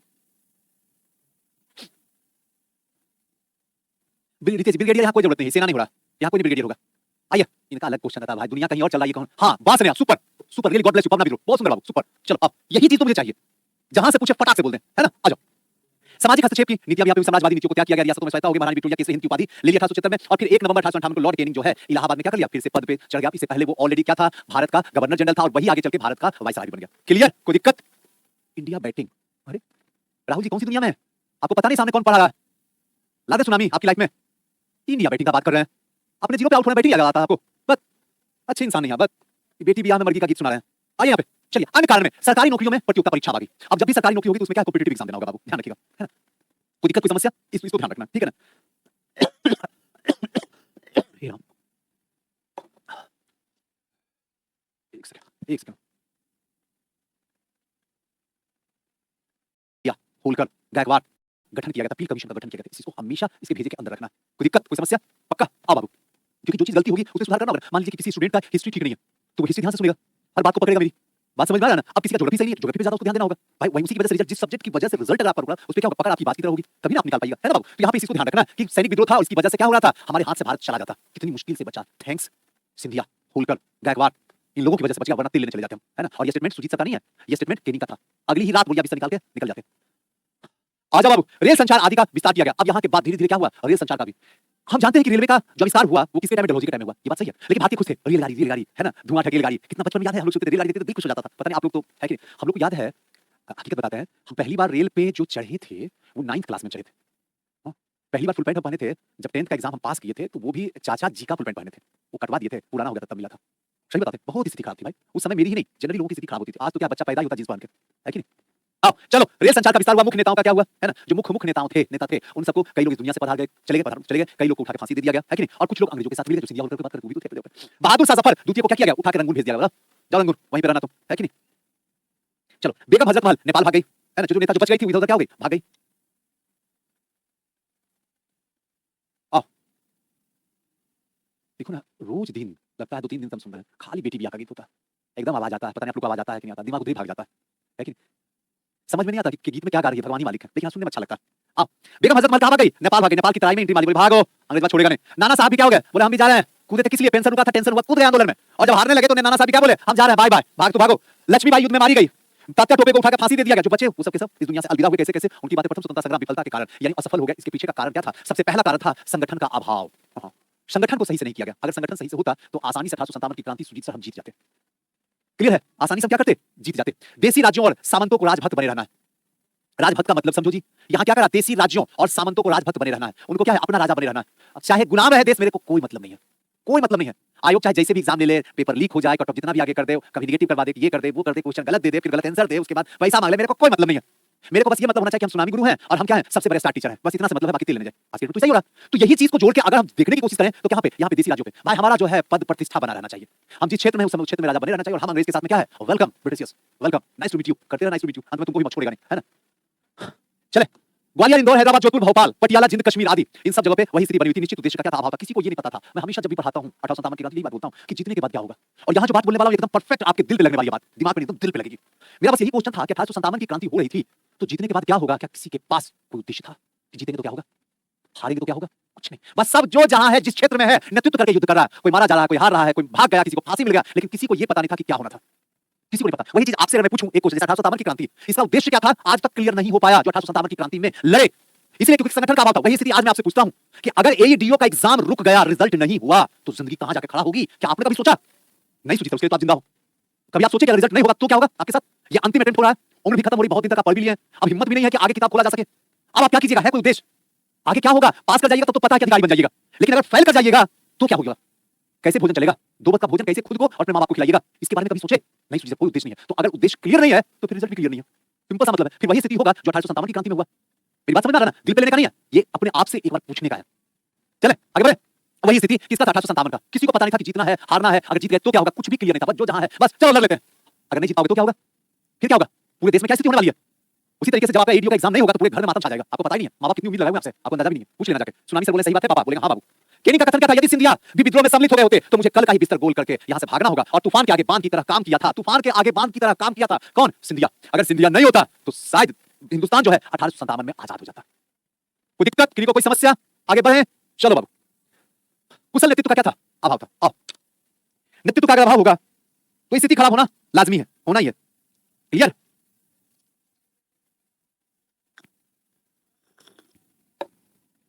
आओ, आधुनिक हथियार और प्रौद्योगिकी का क्या था? अभाव था। भारतीयों के पास आधुनिक हथियार नहीं था। सुजीत सर, अगर आधुनिक हथियार नहीं था तो था क्या? तो क्या था? इसके पास में था भाला, छेनी, हथौड़ी, डंडा, तलवार, है ना, तीर कमान, जो छुप छुप के जिसको कहते हैं गोरिल्ला वार, ये था इसके पास। अब बताओ, जब तक तुम गोरिल्ला वार में तीर छोड़ोगे तब तक सीने में आके गोली लग जाएगी, है ना? और उसमें भी किससे? इनफील्ड राइफल से चलेगा। ब्राउन बेस भी नहीं है कि देखे इसी से करके इसे करेंगे उसके बाद छोड़ेंगे, डायरेक्ट आएगा और छाती में लग जाएगा, किल खत्म, जब तीर लेने के लिए। तो इसी को ध्यान रखना। यहाँ पे क्या है? आधुनिक हथियार। ये भी क्या था? एक अभाव था। शिक्षित वर्ग की उदासीनता थी। जहां शिक्षित वर्ग उदासीन हो जाएगा वहां देश कभी आगे नहीं बढ़ेगा। शिक्षित वर्ग को आगे आना ही पड़ेगा। बात समझ में आ रहा सर? अरे प्रिया करेगी खतरनाक वाला मैसेज तुम बैठ के। हाँ, बैठे बैठे तुमको मन नहीं लगता है?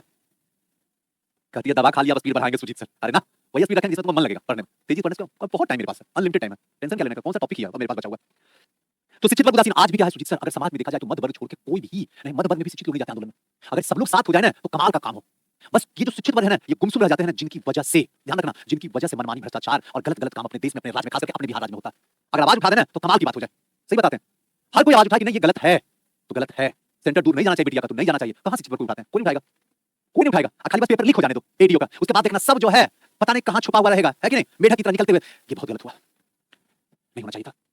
आयोग के पास दिमाग नहीं है, एक एग्जाम भी नहीं ले सकता तो पहले आवाज उठाता। तो ये दिन नहीं आता। पहले तो तुम फपड़ी बजा था, बड़ा अच्छा हुआ एग्जाम का डेट आ गया है, अब जो है फाइनल एग्जाम का भी डेट आ जाएगा। तो ये सब आप आज के डेट में भी जोड़ सकते हैं अगर चाहोगे तो आराम से कि सुजीत सर क्या हो रहा है देखिए। क्लियर है ना? तो इसी को थोड़ा सा देखने की जरूरत है कि शिक्षक शिक्षित वर्ग जो है, पढ़े लिखे लोग जो हैं, उनमें उदासीनता है। 1857 के पूर्व प्रमुख सैनिक विद्रोह हुए जिसमें सबसे पहले 1764 का बक्सर का विद्रोह हुआ। Hector Munro. सुजीत सर यहाँ एक बार थोड़ा सा क्लियर कर दीजिए, मजा आ जाएगा। हेक्टर मुनरो तो एक साइड में अंग्रेजों की तरफ से, तो भारतीयों की तरफ से कौन सा है बताइए? पहला मीर कासिम सुजीत सर, मीर कासिम जो उस समय क्या है? बंगाल का पूर्व नवाब। उसके बाद सुजाउदौला, सुजाउदौला ये कौन है? अवध का नवाब, अवध का नवाब। और तीसरा शाह आलम, शाह आलम द्वितीय, ये कौन है? भारत का बादशाह, मुगल बादशाह कह सकते हैं। ये तीनों एक साथ लड़े और एक साइड से हेक्टर मुंडो लड़े, जिसमें इन तीनों की क्या हो गई? हार हो गई। और हेक्टर मुंडो जो है वो जीत गए और यहां जीतते ही भारतीयों के पैरों में बेड़ियां लग गई। आगे चल के 1800 सॉरी 1765 इलाहाबाद की संधि हो गई 2-2। चलो अब नेक्स्ट 1766 सैनिक विद्रोह हुआ क्लाइव के नेतृत्व में। 1806 याद रखिएगा 1806 वेल्लोर का विद्रोह हुआ जिसमें धार्मिक विद्रोह भी कहा जाता है। सुजीत सर आप चंदन लगा के नहीं आइएगा, कान में कुंडल पहन के नहीं आइएगा, इतना बड़ा बड़ा दाढ़ी रख के नहीं आइएगा। समझ रहे हैं दाढ़ी जो मुस्लिम भाई लोग रखते हैं वो नहीं रख सकते हैं। ऊपर में खोपा कहते हैं भगवान, क्या उसको कहते हैं, पगड़ी। हाँ पगड़ी बांध के आप नहीं आ सकते हैं, जो क्या सिख भाई लोग रखते हैं वो नहीं रख सकते हैं। कृपान नहीं रख सकते हैं, जो यहाँ कमर में मतलब वो चाकू वाकू जो रखते हैं वो आप नहीं रख सकते हैं। यानी धार्मिक पूरी की पूरी तरीके से ये विद्रोह था 1806 का वेल्लोर विद्रोह। ये भी आगे चल के 1857 की क्रांति में आग का काम किया। 1824 बैरकपुर में 47वीं रेजिमेंट जो था, इसको भी थोड़ा सा याद रखना है, भेदभाव हुआ था, है ना। और सबसे बड़ी बात है कि समुद्र पार करने के बाद उनको सही तरीके से वेतन नहीं मिला था। क्लियर है। अब नेक्स्ट 1825 असम के तोपखाने में विद्रोह हुआ। 1838 सोलापुर में विद्रोह हुआ। 44 में फिरोजपुर, 54 में गोविंद। 14 सितंबर 1857 कांग्रेस के द्वारा दिल्ली पर अधिकार करने के क्रम में जनरल जॉन निकलसन की क्या होती है, मृत्यु हो जाती है 1857 में। लखनऊ में 1857 के विद्रोह के दौरान अंग्रेज रेजिडेंसी की रक्षा करते हुए हेनरी लॉरेंस और मेजर हैवलॉक तथा जनरल नील की क्या हो जाती है, मृत्यु हो जाती है लखनऊ में ही। ध्यान रखिएगा लखनऊ में है कौन, बेगम हजरत महल। उसके बाद बेगम हजरत महल वहां से बचती है, उसके बाद कहां जाती है, भाग जाती है और भाग के नेपाल की तराई में जाकर क्या होती है, चुप जाती है और फिर कभी वापस नहीं आती है। चले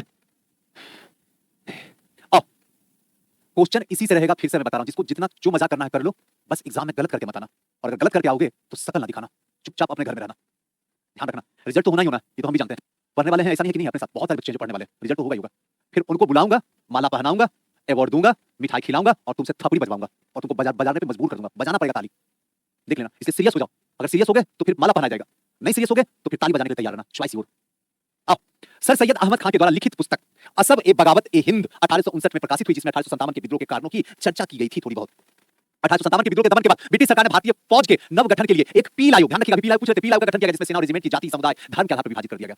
इस पील आयोग का यही उद्देश्य था कि भविष्य में फिर कभी 1857 की क्रांति ना हो। यूरोपीय सैनिकों की संख्या 1857 के पूर्व 45,000 थी। ध्यान रखिएगा 1857 से पहले सुजीत सर 45,000 थी और अब जो है 65,000 कर दी गई। भारतीय सैनिकों की संख्या 2,38,000 थी, इसको घटा के 1,40,000 कर दिया गया। देख लो 1 लाख को कम कर दिया गया भारतीयों को, ताकि अब तू देखना। नेक्स्ट 1857 के विद्रोह के बाद ब्रिटिश सरकार ने सिपाहियों का चयन गोरखा, सिख और पंजाब के उत्तर प्रांत से किया था। तो फिर इससे पहले कौन से प्रांत से किया गया था भाई सैनिक सेना? तो इससे पहले जो थे ब्राह्मण थे, भूमिहार थे, राजपूत थे, और ये कहां वाले थे, तो अवध वाले प्रांत से थे, बंगाल वाले प्रांत से थे। अब इन सबको हटा के ज्यादा से ज्यादा गोरखा, सिख और पंजाब वाला क्षेत्र से इन्होंने क्या किया, सेना को भर्ती, भारतीय सेना की बात कर रहा हूं, भारतीय सेना को उसमें रखा गया। कोई दिक्कत? चले अब कोई दिक्कत बाबू, किसी को कोई समस्या? इसी को ध्यान कुछ नहीं, जो इंपॉर्टेंट चीज है ना आपको क्लास में फिर से बता दूंगा कि ये चीजें इंपॉर्टेंट है, यहां से एकदम डिजर्विंग आयोग पूछेगा ही पूछेगा, बाकी टेंशन लेने का कोई जरूरत नहीं है। आराम से पढ़िए, रिलैक्स से पढ़िए, आधुनिक भारत में एक भी क्वेश्चन गलत नहीं होने दूंगा। हां टेंशन मत लो। चलो देखिए ना क्या क्या कुछ झगड़ा हुआ है, क्या हटाइए उन सबको, बेवकूफों को बंद कीजिए, जो लगे बेवकूफ उसको ब्लॉक कीजिए।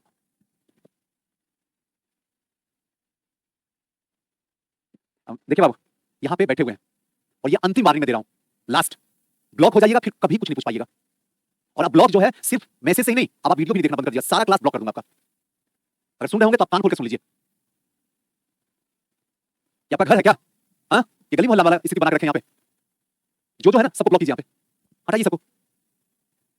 आइए ये पूरा का पूरा हमारा क्लास जो है ना बाबू, धर्म सॉरी 1857 की क्रांति का रहा। अब यहाँ से सुजीत सर लास्ट जब बताते हैं तो अंत में एक बात बता देते हैं कि यहाँ पे क्या चीज है जिसको ध्यान से पढ़ने का है, सीखने का है। तो आप एक चीज ध्यान रखिएगा, यहाँ पे एक स्वरूप वाला पोर्शन जो है उसको बढ़िया से देख लीजिएगा, मेहनत वहाँ पे करना आपको है। इसके साथ स्टार्टिंग में बताए थे जैसे इसका क्या है चिन्ह क्या है, तो रोटी और कमल है। उस समय के प्रधानमंत्री कौन थे उनको थोड़ा सा ध्यान रख लीजिएगा। उसके साथ साथ में यहाँ पे कौन मुगल बादशाह है उनको थोड़ा सा हल्का सा ऊपर वाला ये ध्यान रख लीजिएगा। उसके बाद स्वरूप को याद रख लीजिएगा। उसके बाद कहाँ कहाँ क्रांति, जैसे फॉर एग्जांपल अगर मैं कहूँ झांसी में, झांसी की रानी लक्ष्मीबाई, यहाँ पे आंदोलन को जैसे हीरोज ने क्या किया, यहाँ पे रोकने की कोशिश किया, उसको थोड़ा सा देख लीजिएगा। बरेली को थोड़ा सा देख लीजिएगा। उसके बाद आपका बिहार वाला देख लीजिएगा, उसके बाद इलाहाबाद वाला देख लीजिएगा, उसके बाद आपका लखनऊ वाला, बेगम हजरत महल वाला देख लीजिएगा। बस इससे ज्यादा आपको एक्स्ट्रा कुछ बाकी जो बता दिया आपके दिमाग में बस रहना चाहिए, बस सिंपल सा मतलब रखिएगा। और थोड़ा सा ये याद रखिएगा कि सबसे पहले जो है सबसे अधिक भारतीय सेना जो हुआ करते थे वो बंगाल से होते थे, जो ब्राह्मण हुआ करते थे बंगाल से, और अवध वाला इलाका से सबसे ज्यादा सेना वहां पे होते थे, जिसकी वजह से ये विद्रोह जो है फैला था। आगे आने के बाद जो है इनको हटा दिया गया था, क्लियर है ना, कम कर दिया गया था। उसके बाद ज्यादा ज्यादा जो है गोरखा, पंजाबी है ना, सिख, इन सबको क्या किया गया था उसमें रखा गया था, ताकि भविष्य में, क्योंकि यही लोग एक लाइन में बोलूं तो आपको समझ में आ जाएगा। 1857 की क्रांति भी अगर नहीं भी साथ दिया ना सिंधिया, होलकर, गायकवाड़ ने, अगर धोखा भी दिया तब भी हम जीत जाते। अगर सेना भी ईमानदारी से लड़ जाता, ध्यान से सुनना, अगर सेना भी ईमानदारी से लड़ जाता ना तब भी हम जीत जाते 100% गारंटी के साथ में। लेकिन हमारा सेना ही हमें जान ले लिया। गोरखा सब आया, गोरखा सब जो है अपने आप को बस अंग्रेजों के साथ रहने के लिए भारतीयों से लड़ पड़ा, जिसकी वजह से 1857 की क्रांति हम जीतते जीतते जीतते हार गए। चले आगे, अब नेक्स्ट चलते हैं धर्म सुधार आंदोलन। यहाँ भी इंपॉर्टेंट है, ध्यान रखिएगा, जो आने की संभावना है उसको समझते हैं। अब एक बात मैं बताना चाहता हूँ, जरा समझना पॉइंट, उसके बाद तो 2 मिनट में समझा दूंगा। धर्म सुधार आंदोलन, धर्म सुधार आंदोलन, बाबू बोर्ड पे ध्यान रखना है ना, आंदोलन। मुझे आप ये बताओ प्राचीन काल में कब हुआ है? प्राचीन काल। दूसरा बताओ बाबू मध्यकाल। तीसरा बताओ बाबू आधुनिक काल।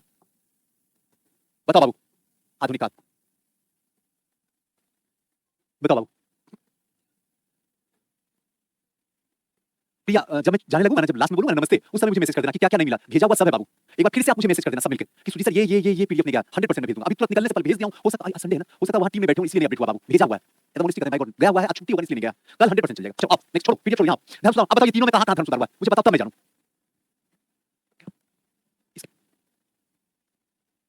चलिए आओ, अब आते हैं प्राचीन काल। अगर प्राचीन काल में देखें सुजीत सर, तो हल्का सा समझा देता हूं, तो फिर अंदर जाऊंगा ना तो आसानी से आपको मजा आएगा पढ़ने में। बौद्ध धर्म, बौद्ध और जैन धर्म, अभी समझा देता हूं। जैन धर्म मध्यकाल में सुजीत सर,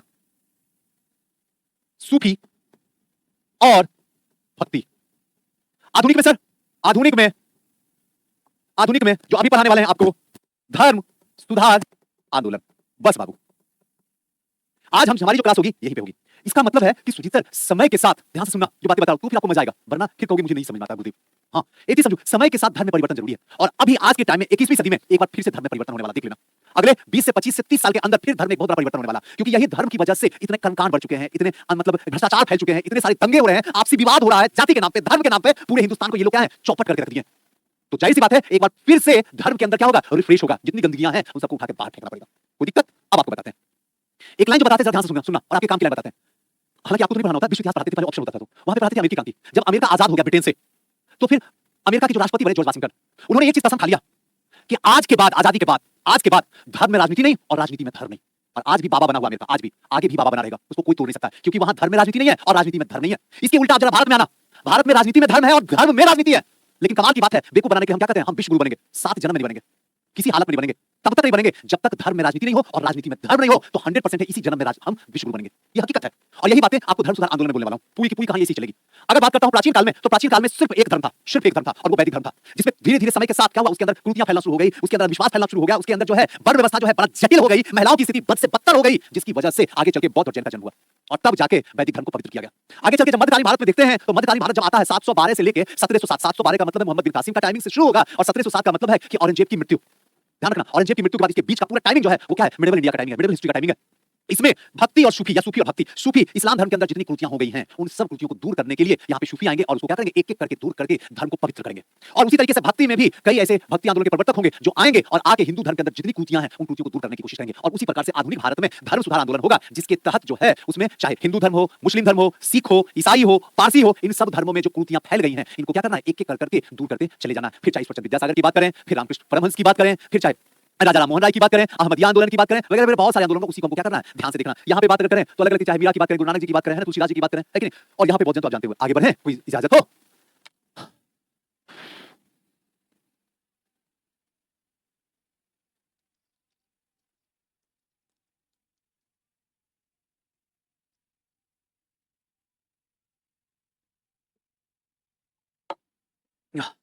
आओ, धर्म सुधार आंदोलन।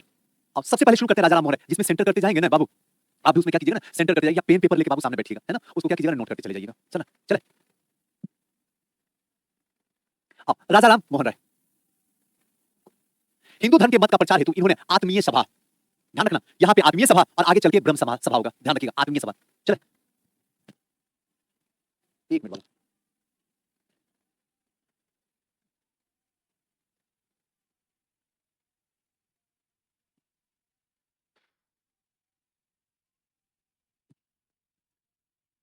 हेलो, इसको खत्म करने के बाद ले लेते हैं 2 मिनट का ब्रेक लेते हैं, ठीक है, धर्म सुधार आंदोलन, ठीक। आजा बाबू, सामने आते हैं। आत्मीय सभा का गठन किसने किया, पहला क्वेश्चन बनकर तैयार हो गया, राजा राम मोहन राय। अब यहाँ एक बात यहीं पे रुक जाता हूँ, दिमाग में आ गया, याद करवाता हूँ। सुजीत सर, यहाँ जो बातें हो रही हैं, जो पूरा का पूरा धर्म सुधार आंदोलन हम लोग को समझाइएगा, वो तो ठीक है, यहाँ पे लिखा रहेगा, मैंने पॉइंट होगा बताते चलेगा, हम लोग ध्यान देते चलेंगे, लेकिन कुछ ऐसी बातें बताइए जिससे कि थोड़ा सा और इंटरेस्ट जो है बढ़ जाए। ये रियल में धर्म सुधार आंदोलन किसके लिए हो रहा है, क्या सच में धर्म के लिए आंदोलन हो रहा है? मुझे बस ये बताइए क्वेश्चन, क्योंकि आप तो पूछते हैं, आप तो इधर क्वेश्चन पूछते हैं, रियल में किसके लिए आंदोलन हो रहा है, ये मेरे को बताइए आप। अगर रियल में देखा जाए, नहीं आपको नहीं पढ़ना है वर्ल्ड हिस्ट्री बाबू, दरोगा वाले को पढ़ना है, आपको नहीं पढ़ना है, एडीओ वाला को नहीं पढ़ना है, क्या नाम है, चांद, चांद जी, नहीं बाबू नहीं पढ़ना है। अब यहाँ पे बताइए, रियल में अगर मैं बताऊं ना, तो महिलाओं के लिए, बस महिलाओं के लिए जितनी भी कृतियां हैं, सारी की सारी किस पे थोपी गई समाज में, सुजी सब महिलाओं के लिए, सारी की सारी। सिंदूर कौन लगाएगी, महिला लगाएगी, क्यों पुरुष नहीं लगा सकता क्या, फाड़ दे बीच में, लगा दो सिंदूर, कहां लिखा हुआ है? सती प्रथा जो होगा वो सारी की सारी महिलाएं जिंदा चलेगी, क्या बात करते हो, महिलाएं मर रही है, पुरुष को भी जिंदा चढ़ा दो, ये कहां लिखा हुआ, कहां से आया? बहु विवाह कर सकते हैं, क्यों, फीमेल मेल कर सकता है, फीमेल भी कर सकती है, वो भी कर सकती है, उसको भी करने दो। विधवा पुनर्विवाह महिलाओं का क्यों, पुरुष का क्यों ना हो? बात समझ में आ रहा है? एक सिर्फ जितनी भी चीजें हैं, अनपढ़ रहेगी, कौन रहेगी, बिटिया मर जाएगी, क्यों, बेटा क्यों रहेगा? बिटिया से कौन सी दुश्मनी समाज को, समाज शुरू से ही महिलाओं को दबाया, समाज आज भी महिलाओं को दबा रहा है, समाज आगे दिन भी महिलाओं को दबाएगा। इसलिए हमेशा मैं खुदा से कहता हूं, किसी में जन्म दे दो, एक कीड़े में मेरे को जन्म दे देना, कभी भी महिला मत बनाना, लड़की मत बनाना प्रभु, बस इतना रहम करना मेरे ऊपर। क्योंकि लड़की जो बनना एक ताकत का समान है, एक सहनशीलता का समान है, बर्दाश्त करने की अथाह ताकत है, वो मेरे अंदर नहीं है, मेरे को नहीं बनना लड़की, माफ करो। और जितनी दर्द है समाज में, और सारी की सारी दर्द जो है महिलाओं के ऊपर, लड़कियों के ऊपर है, मेरे को नहीं चाहिए। अगर आपको नहीं चाहिए सुजीत सर, तो इस समाज के अंदर से अशिक्षा को आप हटा सकते हैं, ये काबिलियत मैंने आपको दिया हूं। आप दीजिए, बिटिया को वहां पहुंचा दीजिए जहां से बिटिया आजाद होकर उड़ पड़े जमाने के साथ, है ना? अब आप नहीं समझे, इसका मतलब है इस पूरी कहानी से यह स्पष्ट हो गया कि सारी बातें जो घूमेंगी वो दो जगह घूमेंगी, एक हमारी बिटिया पे घूमेगी और दूसरा जो है हमारा धर्म पे घूमेगा, बाकी तीसरा कहीं नहीं घूमेगा। देखना पूरा कहानी आप सुन लेना लास्ट लेके अंत तक, आपको बस दो ही जगह, महिलाओं पे और धर्म पे। धर्म पे क्या हुआ, महिलाओं पे तो आप बता दिए, ठीक है ना? अब बताओ धर्म पे क्या है, धर्म की कहानी समझाओ। धर्म में बस एक बात बोला जाएगा, एकेश्वरवाद, सिर्फ एकेश्वरवाद। एकेश्वरवाद का मतलब है एक ईश्वर की पूजा करना। और यहाँ पे लोग जो है बहुदेववाद की पूजा करते हैं। बहुदेववाद का मतलब होता है एक से अधिक ईश्वर की पूजा करना। आज भी देख लो मम्मी को, मम्मी मंदिर में जाती है पूजा करने के लिए, वहां पे एक साइड में बैठे होते हैं भोले, देखो धर्म धर्म को लेकर कुछ नहीं बोल रहा हूं, ध्यान रखना, अगर तू सोचते हो तो आपकी प्रॉब्लम है। वहां पे देख लो एक जगह कौन बैठे हुए हैं, भोला बाबा, भोला बाबा जल डाले, उसके बाद कहां बजरंगबली सामने खड़े, हे बजरंगबली जय हनुमान ज्ञान मुसाकर। वहां से निकले राम जी हैं, हे राम, हे राम, राम हे राम। राम जी से बगल में निकले तो वहीं पे बगल में कृष्ण है, हे कान्हा, जैसे तुम मोहब्बत की हो, काश मेरी भी मोहब्बत मेरे को मिला दो प्लीज कान्हा, हे केशव, बस प्यार करना सिखा दो, बड़ी पूजा करता हूं आपकी प्लीज। वहां से बाहर निकले, बगल में बैठे हुए हैं कौन, लक्ष्मी जी, हे लक्ष्मी माता, आपके बिना हमको कौन पूछ सकता है, आप हो तो बस सब कुछ है। इतना जो ड्रामा चल रहा है इतने जगह पे, ये क्या सही बात है? ऐसे में जिस ईश्वर को तुम बुलाओगे वो ईश्वर आ नहीं पाएंगे, क्योंकि कंफ्यूजन होगा, मेरे को बुला रहा है, मेरे को बुला रहा है, मेरे को बुला रहा है, मेरे को बुला रहा है, वही नहीं पाएंगे। ये तो कंफ्यूजन क्रिएट कर लोगे तुम एक ईश्वर की पूजा करो कि जब भी दिल से आवाज निकलेगी तो वो दौड़ते हुए चले आएंगे आपके पास में। हाँ सुजी सर अपना दिमाग लगा दिए, देखो हम लोग को बेवकूफ बनाने के लिए। बात समझ में आया? अब ये कहानी जब यहाँ चलेगी तो तुम्हारे दिमाग में तुरंत छप जाएगी, अच्छा ये बात है सर, चलो आओ। इसलिए ध्यान रखना, जिस दिन एग्जाम होता है उस दिन संडे होता है, और एग्जाम के दिन जो है तुम्हारे सारे भगवान जो है वो रेस्ट में होते हैं। उस दिन कोई भगवान काम नहीं देता, बस एक भगवान काम देते हैं और वो होता है मेहनत। जितना मेहनत उतना ही फल। इसलिए डिजर्विंग बनो, इतना डिजर्विंग बनो कि रिजल्ट छक मार के तुम्हारे दरवाजे पे आ सके। चलो आत्मीय सभा का गठन जो है राजा राम मोहन राय ने किया। इनका पहला ग्रंथ फारसी में, याद रखिएगा सेंटर में फारसी भाषा पहला ग्रंथ, और इसका नाम क्या था, तूफात उल मुहाविदीन। याद रखिएगा क्वेश्चन पूछा हुआ है, तूफात उल मुहाविदीन था। अब रहा कि सुजीत सर ये जो आप बताए हैं और आप डिटेल से नहीं बताए, बता दीजिए तो मजा आ जाए। तूफात उल मुहाविदीन ये क्या था जो फारसी भाषा में ग्रंथ लिखे थे, इसमें क्या लिखा हुआ था, एक ईश्वर की पूजा करो, एक ईश्वर की, धर्म की बात कही गई है। एक ईश्वरवाद, एक ईश्वर का मतलब है बाबू एक ईश्वरवाद, एक ईश्वर की पूजा करो। हर जगह पूरा का पूरा कहानी में देखोगे राजा राम मोहन राय की। और अगर मैं कहूं इसे हाथ जोड़ के कि जितनी भी बिटिया सुन रही है मेरी आवाज, ध्यान रखना तुम्हारा कृष्ण बस एक ही इंसान है और वो सामने स्क्रीन पे राजा राम मोहन राय। अगर ये नहीं होते ना तो आज तुम जल रही होती, पक्का जल रही होती, जो सारी सुधा हो। अगर पति मरा तो फ्री में बाय वन गेट वन, एक जाएगा दूसरा फ्री में निकलेगा जलने के लिए। वो तो शुक्र मनाओ इनका 1829 में लॉर्ड विलियम बेंटिक के साथ में अधिनियम 17 के तहत इन्होंने क्या किया, सती प्रथा को समाप्त कर दिया। कोई दिक्कत, किसी को कोई समस्या? चलें आजा बाबू। अब ये चीज थोड़ा सा ध्यान रखना बाबू, फारसी भाषा में 1813 में बड़े भाई की मृत्यु के बाद, 1813 डेट याद रखना, जहां डेट को याद रखना वहीं पे, 1813 में बड़े भाई की मृत्यु के बाद भाभी जो है वो सती हो गई अपने ही घर में, 1811 और आगे चल के 1829 में राम राम सत्य है, कौन चीज, सती प्रथा। बंद करो तमाशा, कभी नहीं होनी चाहिए सती प्रथा, ये बड़ी गंदी चीज है। सती प्रथा तो आज भी हो रही समाज में, बस आपको दिखता नहीं, आंख खोल कर तो दिख जाएगी। चलो हर 5 मिनट के बाद, 5 मिनट के बाद, बस 5 मिनट के बाद एक बिटिया जो है सती हो जाती है। बस आप कुछ भी बोलते हैं, बोलते कुछ नहीं, प्रूफ करके दिखा देंगे, रुको तो याद रखना यहाँ पे कि इनके बड़े भाई की मृत्यु होती है और भाभी आंखों के सामने। अब सोचो कि मृत्यु हो जाए, अब फील करो कि आपके घर में, भगवान ना करे कभी ऐसा हो, लेकिन फिर भी सोचो, फील करो, इतिहास को फील करने का, प्यार करने का, उस मूड में जाओ कि बड़े भाई की मृत्यु हो गई है, उनकी लाश निकल रही है, घर परिवार एकदम गम में डूबा हुआ है, और इसी के साथ में ध्यान समझना उनकी पत्नी भी पीछे पीछे जा रही है, 2-3 औरतें जो है लेके जाए। क्या लगता होगा ही भगवान, छी, बस इसलिए ले जा रहा है क्योंकि उनको भी उसी चिता पे रख दिया जाएगा और रख के माचिस लगा दिया जाएगा और नगाड़े बजाया जाएगा, नगाड़ा धम धम डीजे टाइप धम धम, जिससे क्या है जब वो जलेगी, एक तो नीचे तो मुर्दा है, लाश है, वो तो कुछ चिल्लाएगा नहीं, लेकिन ऊपर जिंदा सोई हुई है। जब वो जलती थी ना बड़ा कराती थी, कोई भी कहेगा क्या बात करते हो गुरुदेव, हाथ कटता तो दुख होता। यहाँ तो पूरा का पूरा शरीर जलने वाला है, उसके बाद जो कड़ाहे की जो आवाज निकलेगा तो ध्यान रखिएगा, नगाड़ा बजेगा। फिर क्वेश्चन बनकर तैयार हो गया, नगाड़ा बजेगा और उस नगाड़ा की वजह से समाज में वो आवाज नहीं निकलेगी। सोचो 2 झापड़ खींच के लगाओ किसी को, बिटिया को आराम से, ये सोचना भी नहीं, ये पाप नहीं महापाप है, 2 खींच के लगाओ, हो सकता है एक आध मार सकती है तुमको, न्यूटन का थर्ड लॉ यूज करके, एवरी एक्शन अपोजिट रिएक्शन, प्रत्येक क्रिया के विपरीत प्रतिक्रिया कर देगी, लेकिन 2-3 खटाखट खटाखट खींचना शुरू कर, रोना शुरू कर, माय बाप रे बाप, बाप रे बाप, बाप रे बाप करना शुरू करेगी। वो आवाज सुनकर आस-पास के पड़ोसी दौड़ते चलाते हैं। सोचो जब जलती हुई तो क्या होता होगा, लगाओ अंदाजा। आओ यहाँ पे क्लास में। अब बड़े भाई की स्थिति ऐसी हुई, उसके बाद 1818 7 साल के बाद सती प्रथा के खिलाफ आंदोलन शुरू हो गया। 7 साल के बाद क्या हो गया, आंदोलन शुरू हो गया, चाहे कुछ भी हो जाए, मर जाऊं मिट जाऊं, लेकिन सती प्रथा को बंद करा करूंगा। अगर मेरी भाभी जिंदा जल सकती है तो ना जाने हिंदुस्तान में कितनी ऐसी भाभी होगी, कैसी कितनी ऐसी मां होगी कि बाप के मरने के बाद उसकी मां फ्री में, सोचो पापा मर जाए, इसका मतलब मां को भी जाके जला दे। अगर सती प्रथा होता तो ये कहानी होता कि पापा मरे तो क्या करो, मां को भी साथ में ले जाके क्या करो, जला दो, इक्वल टू सती प्रथा।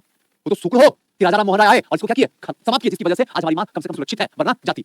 1821 इन्होंने संवाद कौमुदी का प्रकाशन किया और भारत का पहला समाचार पत्र ये बनकर तैयार हो गया। और संवाद कौमुदी में भी इनका उद्देश्य बस एक ही था, सती प्रथा का विरोध करना। अब अगर पूछेगा कि संवाद कौमुदी किनका है तो आंख बंद करके बताना है सुजीत सर राजा राम मोहन राय का, कभी ना भूलना। दूसरा आत्मीय सभा की बात करेंगे तब बताएंगे राजा राम मोहन राय की बात, क्लियर है। सती प्रथा का पहला आंदोलन जो शुरू हुआ 1818 में, 1818 में, 1818 में, कभी मत भूलना। चले आगे, चले आओ। रो रहा हूं सर आपकी आवाज, अरे हम क्या ऐसा बोल दीजिए रोने की बात है।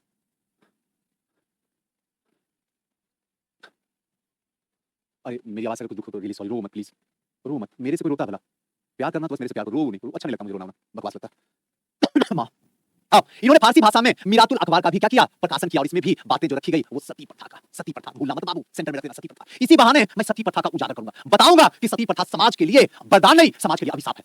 इस सती प्रथा को हमें क्या करना है, एकदम बताना है शुरू से लेकर अंत तक। ये क्या है, पोंगा पंडित का खेल है। सब जितने भी पंडित हैं अपना धंधा चलाने के लिए सती प्रथा कर रहे हैं, और ये सती प्रथा कुछ भी नहीं है, उसको जला दिया जाता है, और अगर बच जाएगी तो फिर वो विधवा बनेगी। यहाँ भी पोंगा पंडित जो है सब लोग यही ड्रामा करेंगे, क्योंकि उनका बिजनेस धंधा रुकना नहीं चाहिए। उस समय की बात कर रहा हूँ, कोई भी, फिर से बता रहा हूँ समझाने के लिए, कोई भी जात धर्म जाति से मेरे को मत आंकना, हमेशा इंसान से, इंसानियत से, मानवतावाद से आंकना। आंखों को तो तुम जानो, मेरा कुछ नहीं।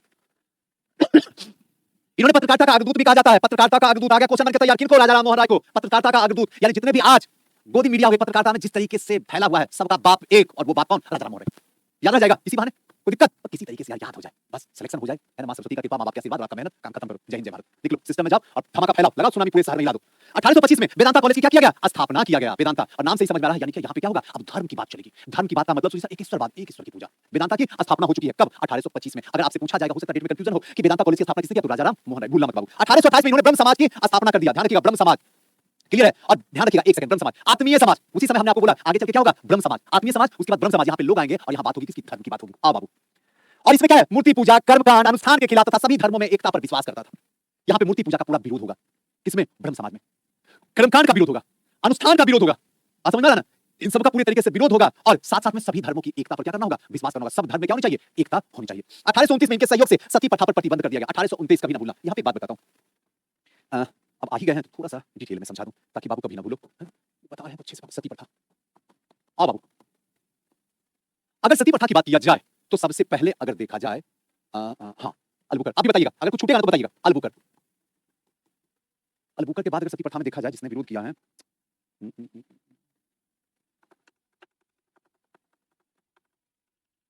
अलबुकर के बाद हम टाइमिंग ले सकते हैं किसका, गुप्त काल में आते हैं। गुप्त काल में कौन से राजा हैं जिन्होंने, जिनके बारे में, जिनके टाइम में सती प्रथा के साक्ष्य मिले हैं, बताइए। उसके बाद सती प्रथा के यहाँ पे साक्ष्य हैं। नेक्स्ट यहाँ पे औरंगजेब, औरंगजेब यहाँ भी है, औरंगजेब नहीं बाबू, समुद्रगुप्त नहीं, हाँ भानुगुप्त। कौन सा अभिलेख बताइए। यहाँ पे औरंगजेब, औरंगजेब के बाद फिर सती प्रथा का एक साक्ष्य यहाँ पे मिलता है, जहाँ रोका जाता है, नहीं है, नहीं, राजा, राजा राम मोहन राय 1829 और फिर 1830। यहां पे अगर देखा जाए बाबू तो भानुगुप्त, भानुगुप्त सुजीत सर, भानुगुप्त, एरेन अभिलेख, एरेन अभिलेख, बस बाबू, एरेन अभिलेख। ये कहां से, तो याद रखना बाबू, सागर से मिला है। सागर, सागर कहां बाबू, तो एमपी। और एक और कैरेक्टर इसमें बाबू तो मजा आ जाएगा समझाने में, गोपराज, गोपराज ये क्या है, सेनापति है। ये बिना बताए मजा नहीं आएगा, सेनापति है। बस इतनी बातें सती प्रथा की सफिशिएंट है। हाँ, आओ चलो आए शुरू करें। चल, हाँ सुनील पाठक जी, वेरी गुड बाबू, सुपर। सती प्रथा की बात आती है, सबसे पहले इतिहास उल्टोगे तो अलबुकर ने सती प्रथा का विरोध किया। पहली बात, विरोध करने का उद्देश्य उसका क्या था, भारतीयों के साथ शादी किया जा सकता है, क्योंकि उसे देख रहा था कि छोटी छोटी बच्चियां जो है 10 साल 12 साल 15 साल में जो है वो क्या है, जला दी जाती हैं। तो इसने पहली बार जो विरोध किया ये था क्या सुजीत सर, वास्तविक संस्थापक, संस्थापक पुर्तगाली का, पुर्तगालियों का। गुप्त काल में अगर आके देखते हैं तो भानुगुप्त के टाइम में पहली बार सती प्रथा का साक्ष्य मिलता है एरेन अभिलेख से। एरेन अभिलेख कभी मत भूलना सुजीत सर, एरेन अभिलेख मिला कहां से है, तो सागर से। सागर है कहां सुजीत सर, तो ध्यान रखना मध्य प्रदेश का एक जिला है, यानी एमपी में है, इसको आप याद रखिएगा। तीसरी, और यहां पे ध्यान रखिएगा, भानुगुप्त का जो सेनापति था जिसका नाम था गोपराज, जब इसकी मृत्यु हुई ना बाबू तो इनकी पत्नी को सती होना पड़ गया। इनकी पत्नी को इनकी लाश पे रख के इनको जला दिया गया था, ध्यान रखिएगा, कभी नहीं भूलिएगा। उसके बाद वहां से चलने के बाद औरंगजेब, औरंगजेब का जो शासनकाल आया, इसने सती प्रथा पे बैन लगा दिया, बोला कभी नहीं, किसी हालत में हमारे रहते हुए सती प्रथा कर लेगा, किसी में इतनी हिम्मत थी, हो नहीं सकता सती प्रथा। तो वहां पे सती प्रथा, देख लो सारी चीजें जितनी भी बात बोल रहा हूं, दो लोग के बीच में घूम रहा है, एक औरतों के बीच में घूम रहा है, महिलाओं के बीच में घूम रहा है, लड़कियों के बीच में घूम रहा है, और दूसरी साइड से देखोगे तो पंडित जी हैं, पंडित ब्राह्मण है, इन्हीं दोनों के बीच में कहानी घूम रही है। क्योंकि सारा खेल जो है यही धर्म के धुरंधर जो है कर रहे हैं, और किस पे कर रहे हैं, बेचारी अबला पे कर रहे हैं, और किसी पे नहीं। एक भी ऐसा बताइए, एक भी ऐसी प्रथा जिन्होंने इन ब्राह्मणों ने पुरुषों पे रखा है, बता दीजिए नाम, एक का नाम बता दीजिए तो मैं जान जाऊं। एक भी नहीं, एक भी नहीं, क्योंकि पता था जहां तुम मेरे ऊपर रखोगे ना तो तुम्हारा कुल धर्म धुरंधर निकाल देंगे 2 मिनट में, जो धंधा कर रहा है। क्योंकि धर्म पवित्र है, हिंदू धर्म सबसे पवित्र है, इसमें कोई शक की बात नहीं, लेकिन तुम लोगों ने आके इस धर्म के अंदर धंधा बना दिया। तमाशा तुम लोगों की वजह से होता है, क्लियर है। तो वो चीज देखना आपको दिख जाएगा। यहाँ पे औरंगजेब का टाइम में राजा राम मोहन राय 1829 में कहां पे, सुजीत सर बंगाल में, पूरा धर्म से ही जुड़ा हुआ, जितनी भी बातें चलेगी धर्म का ही चलेगा, क्लियर। और 1830 में संपूर्ण प्रांत, संपूर्ण प्रांत, अब बचा हुआ क्या था, तो एक मद्रास बचा हुआ है गुरुदेव, और एक बंबई बचा हुआ है, पूरे भारत में कंप्लीट 1830 में। अधिनियम 17, अधिनियम 17, लो पूरा इतिहास सती प्रथा का यहाँ पे रखा हुआ है, अगर दिमाग में रखे तो होगा, कोई बात नहीं, कोई फिर कभी कभी तो बता ही देंगे। चलो आगे चलते हैं, नेक्स्ट बाबू, पीछे भागे क्या, हाँ हो गया, आ जाओ। कोलकाता में हिंदू कॉलेज की स्थापना में राजा राम मोहन राय और डेविड हेयर का सहयोग किया। उसके बाद कोलकाता में उन्होंने क्या किया, हिंदू कॉलेज की स्थापना। ध्यान रखिएगा, हिंदू कॉलेज कोलकाता में किनके द्वारा, राजा राम मोहन राय और उसके मित्र डेविड हेयर के द्वारा। अकबर द्वितीय, पॉइंट को पकड़ना, अकबर द्वितीय, आज के बाद कभी नहीं भूलोगे, अकबर द्वितीय ने 1829 में इन्हें राजा की उपाधि से नवाजा। अब ध्यान रखना, राजा, इनका नाम क्या था भाई, तो इनका नाम था राम मोहन राय। क्वेश्चन पूछा हुआ बाबू, जाके देख लेना घटना चक्र, बिलीव नहीं तो। इसके आगे इनको एक टाइटल दिया गया, और वो टाइटल जो था वो था राजा, और राजा की टाइटल जो है तब पड़ी थी जब इन्होंने, याद रखना, राम, जब इन्होंने 1829 में सती प्रथा पे बैन लगा दिया, सती प्रथा पे बैन।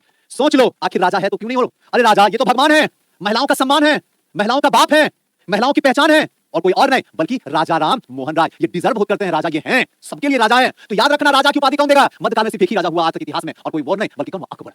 बस यही राजा हुआ, अकबर द ग्रेट। तो याद हो जाएगा कि अकबर वो था और अकबर द्वितीय इनको दिया था। कई बार क्वेश्चन पूछता, भूल जाते हैं। अब आपके बाद कभी भूल के देख लो, है ना। आगे चले बाबू। नेक्स्ट, सुभाष चंद्र बोस ने राजा राम मोहन राय को युग दूत कहा है, उपाधि कोई और नहीं। तुम मुझे खून दो, मैं तुझे आजादी दूंगा। तुम मुझे वक्त दो, मैं तुझे एडीओ का रिजल्ट दूंगा। लिख के रख लो 100%। बस वक्त दो, बातों को समझो, जैसे पढ़ा रहा हूं वैसे रीजन करो, मैं रिजल्ट दूंगा तुझे एडीओ का। और ये कौन कर रहे हैं? नेताजी सुभाष चंद्र बोस। क्लियर है? इन्होंने क्या उपाधि दी है? युग दूत का उपाधि। क्वेश्चन पूछा हुआ है, आपसे पूछेगा हालत खराब कर देगा। तो याद रखना सुभाष चंद्र बोस ने युग दूत की उपाधि दी है। राजा राम मोहन राय को 1828 में प्रेस सभा की स्थापना की, जिसका नाम बाद में बदलकर क्या रख दिया गया? ब्रह्म समाज। कब? 1828 में। याद रखना, ब्रह्म समाज, आत्मीय समाज, है ना, सभा, आत्मीय सभा, आत्मीय सभा हो गया, वही आगे चल के धीरे धीरे क्या होगा? ब्रह्म समाज की स्थापना हो गई 1828 में। ध्यान रखना, क्लियर है? इनकी मृत्यु 1833 में हो गई और इस दुनिया से ये क्या हो गए? अलविदा हो गए। ध्यान रखिएगा, 33 में इस दुनिया को छोड़ के राजा राम मोहन राय चले गए। नेक्स्ट जो सामाजिक सुधारक हैं उनका नाम है ईश्वर चंद्र विद्यासागर। पहले वाले राजा राम मोहन राय ने महिलाओं को, बेटियां को बचा दिए। जब बेटियां बच गई तो इसे कहा गया विधवा। जानते हैं ना विधवा, फिर ना भूलिएगा, इसको तब कहा गया क्या? विधवा। यानी कि ये भी देखो बड़ा गजब का नाटक है, अजीब सा बात है। मैं सोचता हूं तो बड़ा अंदर से चुभती है। मैं किसी के घर गया था, नाम नहीं बताऊंगा, अच्छा नहीं लगेगा, होगा सुनेंगे तो समझ जाएंगे सुनामी सर हमारी कथा। वहां गए तो उनकी बेटे की मृत्यु हो गई है बाइक एक्सीडेंट में, वो इस दुनिया से अलविदा हो गए। ध्यान से सुनना। अब कहानी क्या है कि उनकी मां ये बोलती कि इस कुलच्छनी की वजह से मेरा बेटा चला गया। हद माताजी करती हो ड्रामा, इस उम्र में भी ड्रामा करने आपको आता है? कमाल की बात है। आपका कुलच्छन बेटा की वजह से ये बेटा बेचारी जो है उजला साड़ी में बैठी हुई है, वरना इसकी भी जिंदगी न शानदार थी। इसने कसम खा के नहीं आया था दुनिया में कि तुम्हारा बेटा मरेगा तो हम इस हालात में पहुंच जाएंगे, ऐसे तरफ तरफ के रोंगे हर पल। ये आपका बेटा का कुकर्म था जिस दुनिया से गया, और सजा किसको मिला? आपकी बहू को मिला है। ये तो वही बात हुआ कि मोबाइल आपका चार्ज है और बैटरी फुल सुनामी गुरु का बता रहा है। वो हो गया चुप। तुमसे बात करना बेकार है, तुमसे बात करने से बेहतर बेटा ठीक है जो होगा मेरे को होगा, बस चलो फिर हो गया। सही बोलो, तकलीफ होती है। अब मैं सुन मिला दूं तो मैं बहुत अच्छा इंसान हूं। जो सच है वो सच है, सुनो सच, चाहे मेरे ऊपर है या किसी और के ऊपर है। तो अब ईश्वर विद्यासागर रुक बैठिए, टेंशन मत ले। हम भी ईश्वर के क्या है? प्रतीक है, आ गए हैं, टेंशन मत लो। आ गए पापा, हाँ आ गए हैं, अब टेंशन लेने की कोई जरूरत नहीं है। अब शादी होगा, तू तुरबा के चक्कर में थोड़ी रहना, गया तो गया तेल लेना। अब टेंशन मत लिया कर, पहले पता कर कि उसका भाई तुझसे शादी करेगा। जी पापा पता कर। जब पता किया तो बोला कि अगर चाहो तो देवर से शादी कर सकते हो, और देवर अगर शादी करने के लिए तैयार हो तो। ध्यान रखना, यानी कि देवर से शादी कर सकते हो, देवर अगर तैयार नहीं है शादी करने के लिए तो आप पड़ोसी में किसी से आंख लड़ रही है तो आंख लड़ा के उसको लेके भाग जाओ, लेके भाग नहीं जाओ। मैं बस समझाने के लिए बताता हूं, आप उससे क्या निपट लो, है ना। कोई दिक्कत, किसी को कोई समस्या, कोई दिक्कत तो ईश्वर विद्यासागर बोले रुक बैठिए, आप कोई भी विधवा नहीं रहेगी, कोई उजला साड़ी नहीं रहेगी, सब रंग बिरंगा साड़ी पहनेगी। टेंशन मत लिया कर, बिंदास जिंदा रह। गया तो गया, टेंशन लेने का नहीं है। एक गया दूसरा आएगा, दूसरा जाएगा, तीसरा आएगा, तीसरा जाएगा, चौथा आएगा, पांचवा आएगा, छठा आएगा, सातवां आएगा। लेकिन ऐसा नहीं है कि तुम उदास होकर जिंदगी जियोगी, क्योंकि अभी तेरा बाप ईश्वर विद्यासागर जिंदा है। बोला हाँ पापा, हाँ टेंशन फ्री। क्या पता गधा होगा, सिगरेट पीता होगा, यहाँ चला गया। क्लियर है? गया, कोई दिक्कत? अब ईश्वरचंद विद्यासागर जैसे ही इनका नाम ईश्वरचंद बंदोपाध्याय था, आगे में टाइटल लगा क्या बाबू? विद्यासागर। 1820 में बंगाल में समाज सुधार के क्षेत्र में बहुत बड़े काम किए। कोई दिक्कत, किसी को कोई समस्या? 2 मिनट रुक जाते हैं, बस 2 मिनट का ब्रेक ले लेते हैं, है ना। उसके बाद आप फिर यूनिवर्सिटी को पढ़ते ईश्वरचंद विद्यासागर, ठीक है ना। आप यही रहिएगा, जाइएगा नहीं, ठीक है ना, क्योंकि क्लास जो है लंबा है। तब तक आप बैटरी को चार्ज वगैरह कर लीजिएगा, थोड़ा नाश्ता वास्ता जो भी 2 मिनट में फटाफट मुंह में डाल लीजिए।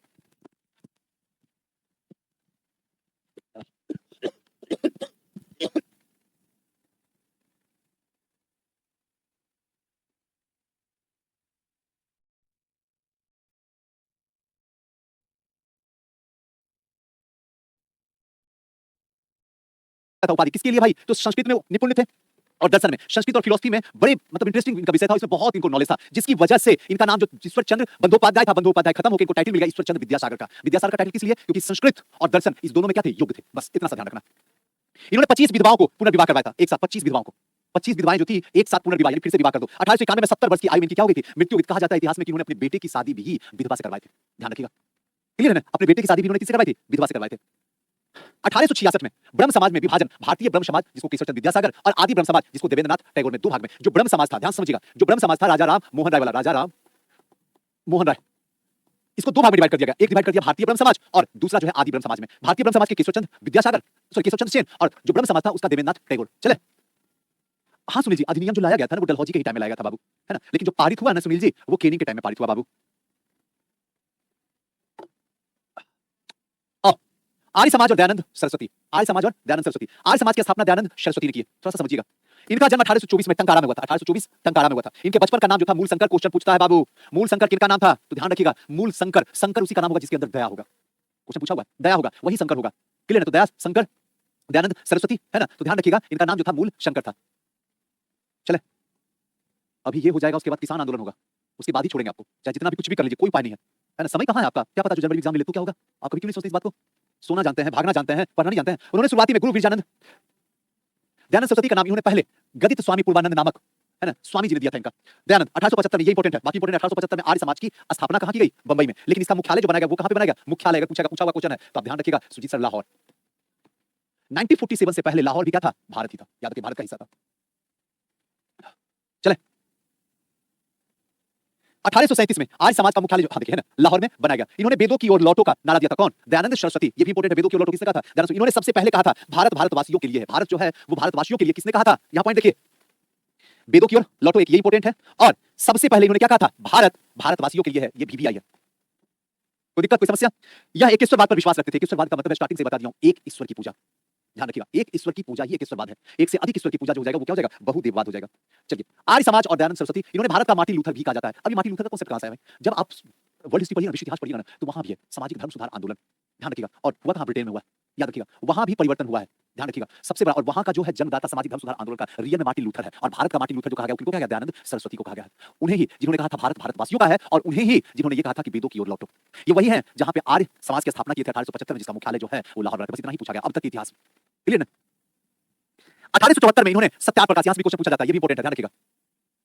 सत्याग्रह प्रकाश पुस्तक, इसकी रचना किसने किया है? तो ध्यान रखिएगा, दयानंद सरस्वती, है ना। अब याद रखिएगा, जिसके अंदर दया है वही सत्य है। अगर याद नहीं होगा ऐसे तो याद तुरंत हो ही जाएगा, जैसे पढ़ते जाएगा याद हो जाएगा।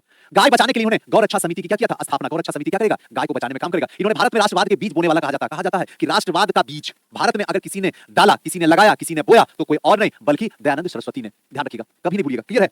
राष्ट्रवाद का बीज भारत में किसने? दयानंद सरस्वती ने। आर्य समाज के द्वारा शुद्धि आंदोलन चला गया। शुद्धि आंदोलन, याद रखिएगा, शुद्धि आंदोलन का मतलब है कि वो सारे भारतीय जिन्होंने समय के साथ अपने धर्म को परिवर्तन कर लिया, उन सबको कहा गया कि एक काम कीजिए, आप उस धर्म को छोड़ के अपने धर्म में वापस आइए। और इसीलिए नारा लगा था वेदों की ओर लौटो, वेदों की ओर लौटो। वेद हमारे पास कितने हैं बाबू? 4 वेद हैं, ऋग्वेद, यजुर्वेद, सामवेद और अथर्ववेद है। और ये चारों किससे जुड़ा हुआ है? वैदिक धर्म से जुड़ा हुआ है। इसलिए उन्होंने नारा दिया कि वेदों की ओर लौटो। अगर किसी दूसरे धर्म में चले गए, और खासकर किसी दूसरे धर्म का मतलब किसमें? ईसाई धर्म में चले गए हो, ईसाई धर्म में चले गए तो वापस फिर से कहां पे चलाओ? हिंदू धर्म में चले आओ, और तुमको क्या करेंगे? पवित्र कर देंगे गंगा जल से। सही बात को मजाक नहीं कर रहा हूं, वहां पे क्या करेंगे? जल छिड़ देंगे। चले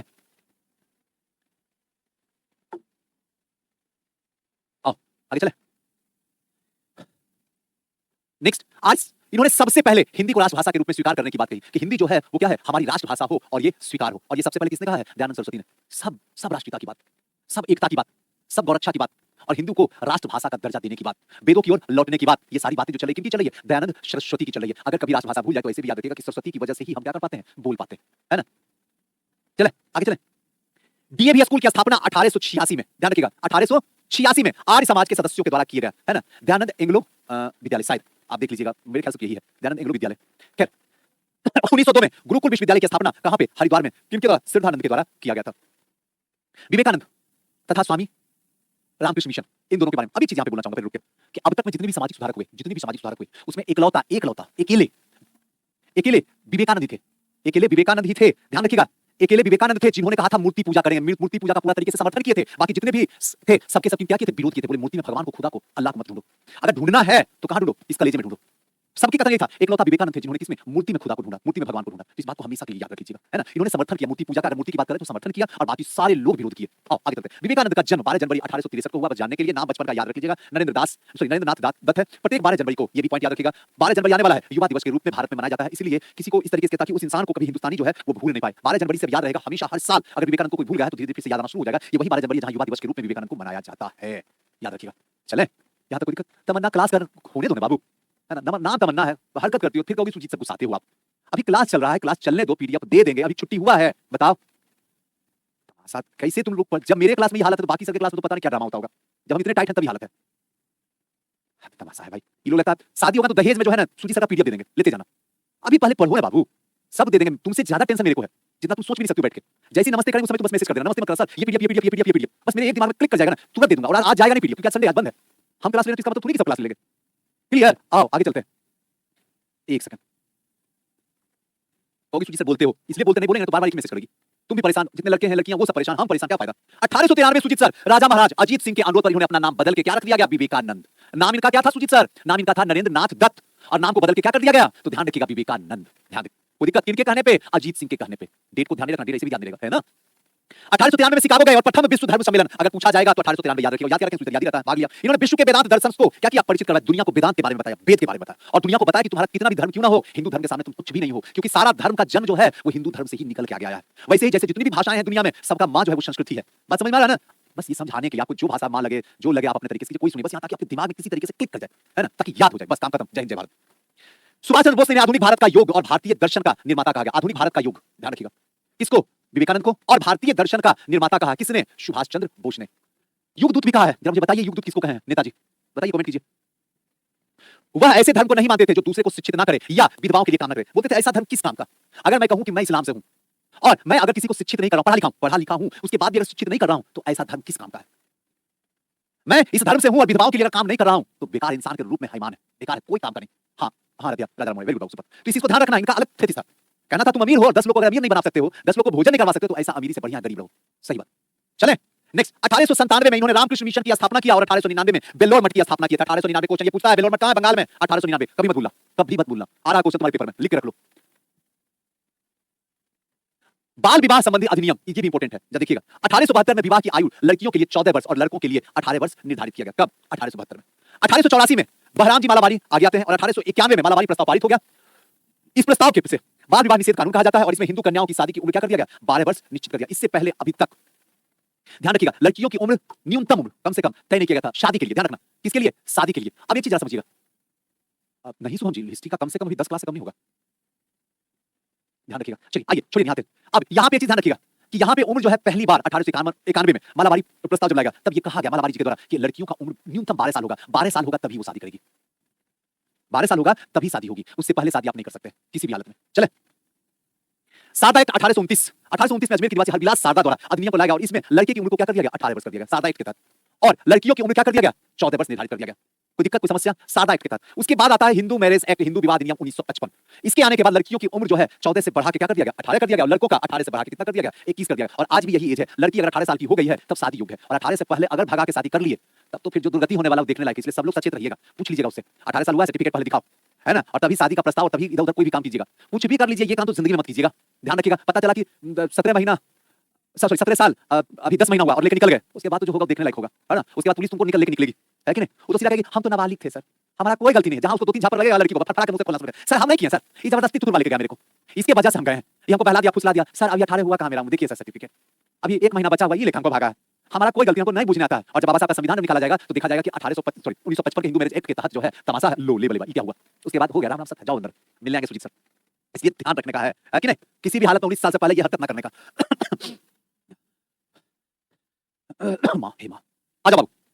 अब ये चीज ध्यान रखना, 1955 के तहत ही लड़के की उम्र जो है 21 साल हो गई। अब ये भी बढ़ाने की सिफारिश की जा रही है ना, अभी हुआ नहीं है कि भाई लड़कियों का भी उम्र कम से कम बढ़ा दिया जाए, 21 साल रखा जाए किसी भी हालत में, क्लियर है ना, उससे कम का ना रखा जाए। यहाँ पे क्या है, हेनरी विवियन डिरीजियो, थोड़ा सा डिरीजियो की कहानी को समझते हैं, क्या कहानी है। हेनरी विवियन डिरीजियो का जन्म 1809 ईस्वी में होता है और 1826 में ये कलकत्ता में एक घड़ी विक्रेता के रूप में आते हैं। ये आते हैं व्यापार के रूप में।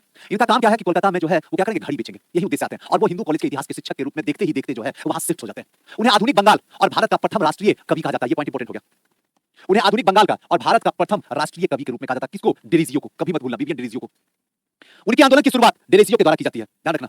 अब नेक्स्ट जो है मुस्लिम समाज में भी सुधार, हिंदू समाज में तो सुधार कर दिए जितना कर सकते थे, आपको बता दिए, क्लियर है ना। अब आगे जो है वो क्या है, जब ये चीज हो रहा था देश के अंदर तो मुस्लिम समाज के लोग जो थे वो बैठ के देख रहे थे, इस बात तो सही है, हिंदू लोग तो पवित्र हो रहा है और हमारा समाज भी तो गंदा है, हमारा समाज में भी तो विश्वास है, हमारे समाज में भी तो गाली गलौज हो रहा है, छुआछूत हो रहा है, वर्ण व्यवस्था है ना, इसके साथ साथ में क्या है, वेश्यावृत्ति है ना, नशाखोरी है, मद्यपान है, इन सबको कौन दूर करेगा?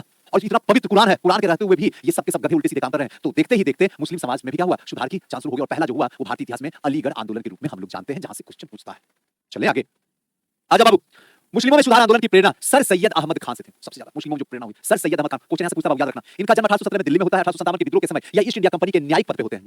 1857 का जिस समय विद्रोह होता है ना बाबू, उस समय ये ईस्ट इंडिया कंपनी के न्यायिक पद पे, न्याय करने वाले पद पे क्या होते हैं, बैठे होते हैं। क्लियर है,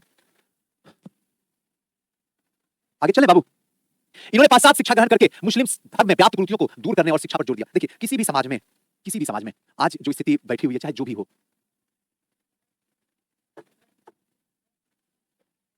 चले देखो बाबू, अपना इतिहास मत बताओ, पहले सुन लो, मेरा साथ ये हुआ है, इतने दिन के बाद मेरा होने वाला, प्लीज प्लीज बिटिया रानी, ये सब मत बताया करो, मत मजबूर करो ब्लॉक करने का। हमको सब नहीं सुनना, क्यों नहीं समझती हो, ये समझना नहीं चाहती, तंग करती हो मुझे कभी तंग नहीं कर सकती हो, ये जन्म नहीं कर सकती हो। सिर्फ काम की बातें करो ना, ताकि मैं देख सकूं, बच्चों का जो प्रॉब्लम हो उसको बता सकूं। मेरा साथ ये हुआ है, मेरा बच्चा 3 हुआ है, लेकिन मेरे परिवार में ये है। अब यही कहानी हम सुनने के लिए जिंदगी में जिंदा है, यहाँ सामने कीजिए, खड़ा बंद करेंगे, शिकायत करिएगा कीजिए इसमें, वहां से कीजिए, मुझे बोलेगा सर आप कमेंट नहीं देखते हैं। अब उनको बुला के बैठा देंगे, देखिए कमेंट कैसा होता है, कुल खानदानी परंपरा हम ही देखे बैठ के, बस क्या ही पढ़ाने देगी। फिर क्या ये सुजीत सर आप तंग करते हो, क्या हम बोल रहे थे अभी, हाँ शिक्षा पे बोल रहे थे। किसी भी समाज को अगर पवित्र करना है तो उस समाज के अंदर शिक्षा दे दो, अंधकार अपने आप दूर हो जाएगा, 100% श्योर। और अगर शिक्षा नहीं दोगे तो जो दुर्गति आज देख रहे हो, एग्जांपल देखना तो बिहार का देखो, पूरे हिंदुस्तान को कहते हैं बिहार का देख लो, शिक्षा विहीन राज्य है बिहार। जिसका जीता जाता उदाहरण है बोर्ड देगा और लोहा फैक्ट्री में काम करने चला गया गुजरात। 10,000 लिया, आराम से 1 महीना खाया पिया और फिर निकल गया यहां से। एग्जाम्पल देख लो, अगर पढ़ा लिखा होता तो क्या करता, 10,000 रख लेता, उसको बोर्ड देता, जिससे क्या है समाज आगे बढ़ता, जो समाज की बात कर रहा था, है कि नहीं? क्या चलिए, तो यहां दिक्कत क्या है? लोगों की दिक्कत नहीं है, लोगों के अंदर शिक्षा नहीं है, जिसका खामियाजा जो है बिहार आज भी भुगत रहा है। जबकि बिहार शिक्षा की क्या थी? भूमि थी, और आज यहां पे क्या है? बेरोजगारों की भूमि बन चुकी है, जो सबसे ज्यादा बेरोजगार यहीं पे है। 1857 के विद्रोह पर इन्होंने असबाब ए बगावत ए हिंद पुस्तक इन्होंने क्या किया था? लिखे थे, थोड़ा सा ध्यान रखिएगा बाबू। 1864 में इन्होंने साइंटिफिक सोसाइटी की क्या की है? स्थापना की। साइंटिफिक सोसाइटी याद रखिएगा, आपसे से पूछेगा साइंटिफिक सोसाइटी किसने, तो याद रखिएगा सर सैयद अहमद खां। बस चले, 1870 में अपने विचार का प्रसार के लिए इन्होंने फारसी भाषा में एक पत्रिका का प्रकाशन किया। 1875 में इन्होंने अलीगढ़ में Mohammedan Anglo oriental school, Mohammedan Anglo oriental school, और यही स्कूल आगे चल के अलीगढ़ विश्वविद्यालय के नाम से प्रसिद्ध हो जाएगा, ध्यान रखना। चले, कोई दिक्कत किसी को, कोई समस्या हो तो बताइए। चले, अब यह स्कूल 1920 में अलीगढ़ मुस्लिम विश्वविद्यालय में परिवर्तित हो गया और 1885 में कांग्रेस के विरोध में इन्होंने यूनाइटेड इंडियन पेट्रियोटिक एसोसिएशन की इन्होंने स्थापना कर दिया। विरोध किया कांग्रेस का 1885 में। कौन? सर सैयद अहमद खान। थोड़ा सा ध्यान रखने की जरूरत है, बस आपको क्वेश्चन जो भी पूछा जाएगा तो मोहम्मदन एंग्लो ओरिएंटल स्कूल, यही स्कूल जो 1875 में हुआ। सुनिए कैसे याद रखेंगे, ऐसे याद रखो, आर्य समाज की स्थापना 1875 में कहां पे? बंबई में। किसने? दयानंद सरस्वती ने, गुरुदेव। और वही चीज आगे चल के 1920 में क्या है? अलीगढ़ मुस्लिम विश्वविद्यालय की स्थापना। एक चीज और, यहां एक चीज रोकता हूं, आओ याद आ गया, देखो बताते बताते कभी बीच में निकल जाता दिमाग से। क्या बोलते? स्वराज। स्वराज, स्वराज, ये शब्द सुने हैं? सबसे पहले किसने दिया स्वराज? बताइए, फटाफट बताइए, 1 मिनट भी लेट नहीं। दयानंद सरस्वती। दूसरी बार स्वराज शब्द का प्रयोग 1906 में दादा भाई नौरोजी। इतिहास लिखो, स्क्रीनशॉट ले लेना, ठीक है ना? क्लिक कर लेना फोटो, बहुत इंपॉर्टेंट है, यहां से क्वेश्चन रहेगा। दादा भाई नौरोजी राजनीति में लाए, कहां पे? बंगाल में हुआ था कांग्रेस का अधिवेशन, उसी में। और हमें पता है कि 1886 में, 1993 में, सॉरी 1886 में, 1893 में और 1906 में 3 जगह जो थे, तीनों जगह क्या किए थे? कांग्रेस के अधिवेशन में अध्यक्षता किए थे। नेक्स्ट, यहां के बाद अगर स्वराज को ले चले तो कहां लेके इसको घुमाएंगे? स्वराज, स्वराज, हाँ, 1915 लखनऊ अधिवेशन। यहां पे स्वराज मेरा जन्मसिद्ध अधिकार है, इसे लेके रहेंगे। किसने? तिलक जी, बाल गंगाधर तिलक। पूरा स्वराज का इतिहास बता रहे हैं, नहीं मिलेगा आपको कहीं, ध्यान रखिएगा। तीसरी बात, 15 के बाद फिर स्वराज कहां पे आएगा?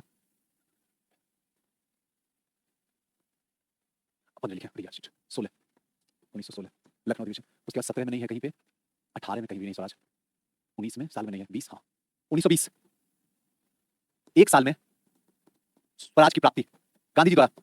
किसमें? असहयोग आंदोलन, असहयोग आंदोलन। यहां भी स्वराज शब्द का इस्तेमाल, जहां से पूछना पूछने दो आयोग को, कहीं गलत नहीं होगा। आ जाओ, 1920 के बाद 1923 स्वराज पार्टी कहां पे? इलाहाबाद। कौन कौन? चित्तरंजन दास,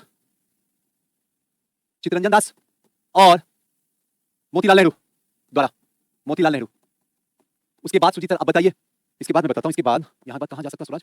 23 हो गया, 24 में नहीं है, 25 में नहीं है, 26 में भी नहीं है, 27 में भी नहीं है, 28 में नहीं है, 29, 1929 लाहौर अधिवेशन, लाहौर अधिवेशन, पूर्ण स्वराज, पूर्ण स्वराज। उसके बाद 30 में भी नहीं, 30 में भी नहीं, बस ये पूरा का पूरा स्वराज शब्द का इस्तेमाल कहां कहां कब कब हुआ, पूरा बोर्ड पे लिखा हुआ। और जाके देखना, क्वेश्चन तुमको मिल जाएगा आसानी से मिलेगा। कई क्वेश्चन आपका आराम से फंस जाएगा इसमें, सिर्फ स्वराज शब्द से। अब अगर कभी पूछेगा कि स्वराज शब्द को राजनीति में सबसे पहले कब लाया, तो बताना कि 1906 में दादा भाई नौरोजी ने बंगाल में जब कांग्रेस का अधिवेशन हो रहा था, तो वहां पे। नहीं, इसकी जरूरत नहीं होता, तो किसी फोटो से मोबाइल से खींच लो ना, आप लिख लेना, और क्या। या टेलीग्राम में तो सबका रहता है, टेलीग्राम में तो क्लिक करके सब जितना पीडीएफ सब डाल दिया जाता है। आओ, हाँ, लाहौर अधिवेशन लिखे तो हैं, लास्ट में लाहौर अधिवेशन 1929 पूर्ण स्वराज के बाद। आ जाओ, नेक्स्ट है अहमदिया आंदोलन। आओ अहमदिया आंदोलन चलते हैं। क्या अहमदिया? इस आंदोलन के प्रवर्तक जो थे वो मिर्जा गुलाम अहमद जी थे, और इन्हीं के नाम से पड़ा क्या? अहमदिया आंदोलन, ना भूलना कभी। चलें, यह आंदोलन 1889 को पंजाब से शुरू होता है। मिर्जा गुलाम अहमद की उदारवादी थे, इन्होंने अपने सिद्धांत बहीने ए अहमदिया में प्रकाशित किए। 1891 में मिर्जा गुलाम अहमद खुद को मसीहा घोषित किए, और 1904 में इन्होंने खुदा को कृष्ण का अवतार भी इन्होंने घोषित किया। सबसे बड़ी बात यह है कि है तो मुस्लिम। यहाँ पे ध्यान रखना, मिर्जा गुलाम अहमद नाम से ही पता चलता है सुजीत सर ये मुस्लिम है, नाम से ही पता चला ये मुस्लिम है। अब सबसे कमाल की बात आपको जो बताने वाला हूं, ध्यान से समझना। कोई मुस्लिम होकर और कृष्ण को माने, बड़ा कमाल की बात है। उस समय भी इतने बड़े लोग, है ना, इनको कृष्ण से बड़ा मोहब्बत थी, बेइंतहा मोहब्बत थी। और कृष्ण से इतनी मोहब्बत हो गई थी, इनको इतनी मोहब्बत हो गई थी कि खुद को श्री कृष्ण के अवतार बता दिए। मैं कृष्ण का अवतार, जैसे मैं बोलते रहता हूं हमेशा, हम हाँ रश्मि मिल जाएगा पीडीएफ, टेंशन मत लो। मैं आपको हमेशा बोलते रहता हूं, मैं आया नहीं हूं, मुझे बुद्ध ने भेजा कि जाओ शिक्षा व्यवस्था को पवित्र करो, खास करके बीपीएससी को। सबसे ज्यादा गंदगी बीपीएससी के अंदर है, जिसने वो गंदगी रखा है जो पूरे देश में बिहार का नाम शर्मसार करता है ना। तो अब ये चीजें जरा समझना, बोलने से कैसा फील हुआ। इसका मतलब है कि अंदर से पूरा एनर्जेटिक है बीपीएससी को लेकर। कुछ भी गलती करने का, बीपीएससी में गलती करके एक बार आयोग देख ले। पहले ज्यादा गलती होता था, हद से ज्यादा। तो हम लोग आवाज उठाना शुरू किए, धीरे सब लोग आवाज उठाना, तब सही जगह पे आए। हर बार क्वेश्चन गलती, क्वेश्चन गलती, इस बार देखे देखो गलत क्वेश्चन, फिर देखो क्या हम करते हैं। उसको पता कोई बोले या ना बोले, वहां एक है जिंदा खराबी है, वो पक्का बोलेगा, है ना। पहले कोई बोलता था आराम से है, जैसे तैसे। पहले देखो ना 7 साल 8 साल 10 साल पहले आराम से शांति से सब बैठे रहते थे, बस बैठे क्यों नहीं, बच्चे की जिंदगी नर्क बना देता है ये लोग, अपने आराम से एसी में रहता है और बच्चे को जो है बेरोजगार बना के छोड़े हुए। आ जाओ, श्री कृष्ण के अवतार कौन? तो ध्यान रखना मिर्जा गुलाम अहमद, और इनकी मृत्यु 1908 में हो गई और इस दुनिया से अलविदा हो गए। खुद को क्या बता के? कृष्ण बता के। क्वेश्चन पर पूछा गया। चले, अब ये यहाँ पे जो है पूरा का पूरा धर्म सुधार आंदोलन जो इंपोर्टेंट था, जो आपके काम का था, हमने खत्म कर दिया। अब नेक्स्ट आपके साथ में चलते हैं, है ना? आइए शुरू होते हैं। अब ये घंटा बचा हुआ है, बस 1 मिनट रुक जाओ।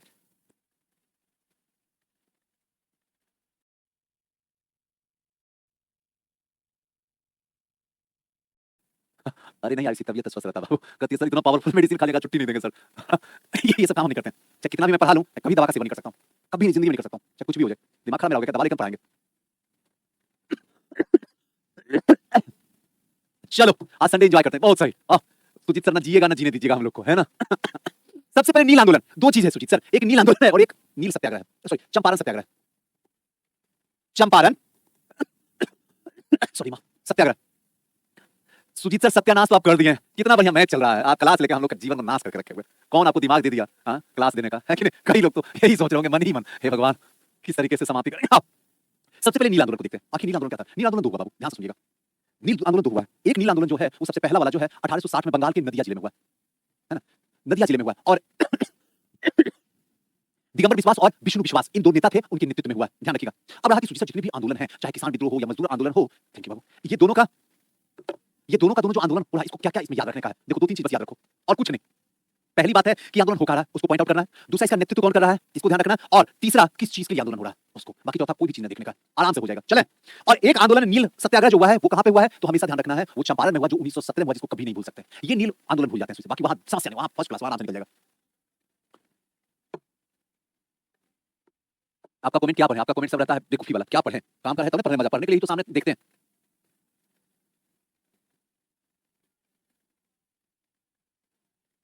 अपने आर्थिक मांगों को लेकर किए गए आंदोलन में सार्वत्रिक जुझारू और व्यापक आंदोलन बंगाल में नील विद्रोह था। इसका शोषण के विरुद्ध किसानों ने सीधी लड़ाई किया और इस आंदोलन की शुरुआत जो होती है वो कब होती है, 1859 में बंगाल के नदिया जिले में। अगर गांव पूछे तो ध्यान रखिएगा गोविंदपुर गांव, गोविंदपुर गांव में हुआ, इसको थोड़ा सा ध्यान रखिएगा, क्लियर है ना? इस आंदोलन के जो नेता थे वो कौन थे, दिगंबर विश्वास और विष्णु विश्वास, याद रखिएगा। और यह आंदोलन अंग्रेजों के शासनकाल में किसानों का पहला जो आज संगठित विद्रोह में से एक था। कौन, नील। अब समस्या यह है कि आखिर नील के लिए इतना आंदोलन क्यों सुजीत सर, और उसमें भी एक नहीं दो, आखिर इसके पीछे का रीजन क्या था, ये मेरे को समझाइए। देखो बाबू, रीजन जो था वो मैं तो आपको समझाता हूं, जरा समझना। इसके पीछे रीजन सिर्फ एक था कि जो नील होता था ना उसकी कीमत अच्छे किसान को नहीं मिलते थे, एक। और नील का जो रूट्स होता था, रूट्स वो जमीन के सबसे ज्यादा अंदर जाता था। अंदर जाने की वजह से क्या होता था, पानी को ज्यादा ऑब्जर्व करता था, खींचता था, जिसकी वजह से वहां आसपास की मिट्टी जो होती थी बंजर हो जाती थी। बस यही कहानी थी, और कोई दिक्कत किसी को, कोई समस्या? चलो आओ एक काम करो, तो इनको चंदा इलायची को ब्लॉक करो, ये क्रिकेट की बात कर रहा हूं, ब्लॉक करो, इसको ब्लॉक करो। वहां बैठे हैं तो देखिए, वहां बैठे हैं तो देखना, सबको ब्लॉक करो। हाँ, जो उल्टा सीधा मैसेज सबको ब्लॉक करो, देखते रहना, पढ़ते रहना है। जो उल्टा सीधा मैसेज करेगा ब्लॉक करो उसको, मेरा कोई इंतजार नहीं करना। जो लगे कि बकवास वाला कर रहा है मैसेज उल्टा सीधा, उसको ब्लॉक कर दो, ब्लॉक ही रह जाएगा लाइफ में। कथा नहीं सर। अच्छा ये बताओ, हमको क्रिकेट देखने का मन करता होगा, हमारा कलेजा नहीं फट रहा बोलते बोलते, और उसमें भी सामान खड़े हैं, पिछले 3 घंटे से खड़े हैं, 1 मिनट बैठे नहीं बैठे बाबू, नहीं बैठे, रियली बताता हूं क्या हालत होती पीछे, आपको क्या बताएं। और फिर भी कंटिन्यू बोलना, नहीं पढ़ना मत पढ़ो, लास्ट में कहीं पे मैसेज मत करना जाके, इस सर हमको समझ में नहीं आया और ये चैप्टर नहीं पढ़ा सुजीत सर। हम सोच रहे हैं कि शिकायत नहीं आए, हम सोच रहे हैं अच्छे से प्यार से समझ लेके इसको समझा दें। ये जो है बैठे हुए तमाशा करने के लिए, संडे संडे सब सारा टीचर घर परिवार में बैठा हुआ, हम ये पागल हैं जो हम आपको पढ़ा रहे हैं। मेरे पास घर नहीं, मेरे पास बच्चे नहीं, हम चाहते हैं आपका भला हो जाए, आप चाहते हैं मेरा बुरा हो जाए, तो तथास्तु बुराई हो। आदमी को समझा रहे हैं, अपने मरोगे, दूसरा भी मरा। दिक्कत ये नहीं, दिक्कत मुझे नहीं, दिक्कत की और सारा बच्चा जो देखेगा क्या सोचेगा, कैसा टीचर है, कैसे कैसे मैसेज, क्रिकेट का मैसेज करता बच्चा, अपना भी ले जाओगे, हमको भी ले डूबोगे। फिर केजीएस आएगा रिपोर्ट में पास, सर क्या क्या मैसेज करता, ध्यान क्यों नहीं देते, फिर उनको क्या जवाब दूंगा मैं? मेहनत भी कर रहा हूं, शिकायत भी मेरी क्लास में आता है। नहीं पढ़ना बोलो, नहीं पढ़ना, बंद कर देंगे, पढ़ो ऐसे। दिगंबर विश्वास और विष्णु विश्वास के नेतृत्व में किसान एकजुट होकर नील विद्रोह की खेती को क्या कर दिया, बंद करवा दिया। अगर नेता मजबूत हो ना तो कुछ भी कर सकते हैं, इसका मतलब नेता का मतलब नेतृत्व करने वाला अगर मजबूत हो तो 100% है। तो अब यहां से समझ में आ गया कि नील आंदोलन का समय याद रखिएगा। कभी कभी क्या होता है बाबू, टाइमिंग को मैचिंग करने के लिए, अभी दरोगा मुझे बता रहे थे ना बाबू, तो वहां भी मैचिंग करने वाला खूब सारा क्वेश्चन दिया, आप जाके देखिए हिस्ट्री में, अगर आप जुड़े होंगे तब देखना, बहुत सारा क्वेश्चन, खूब सारा दम भर मैचिंग को तो एकदम धर के धुआंधार पारी खेला, कम से कम ना कुछ ना तो कम से कम 2000 से ज्यादा क्वेश्चन करवाए, धुआंधार पारी खेला। तो एक चीज तो वहां पे ध्यान रखना। अब ये पता चल गया कि नील आंदोलन जो है वो हुआ कहां, बंगाल में हुआ। अब ये भी पता चल गया कि इसका नेतृत्व किसने किया, तो ध्यान रखना है कि दिगंबर विश्वास और विष्णु, ध्यान रखना है, बस और कुछ नहीं है। विष्णु पे हमेशा विश्वास है, तो दिगंबर विश्वास और विष्णु विश्वास हो गया, काम खत्म करो। चले आगे चलो।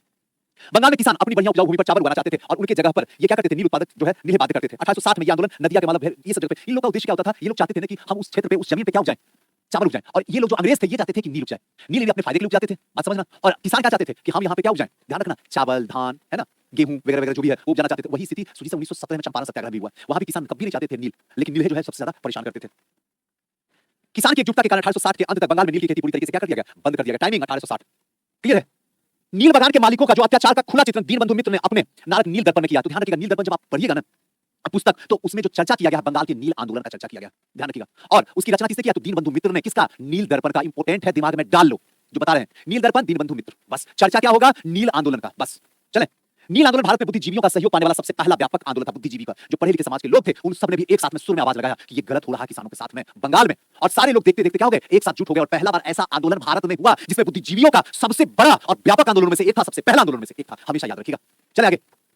आगे चल के 3 मार्च 1860 को नील आयोग की जो है उसकी नियुक्ति की गई और पता किया गया कि आखिर इसमें समस्या क्या था। तो हिंदू पेट्रियोट के संपादक हरिश्चंद्र मुखर्जी ने इस आंदोलन में महत्वपूर्ण भूमिका। अब याद रखिएगा, हिंदू पेट्रियोट, ये जो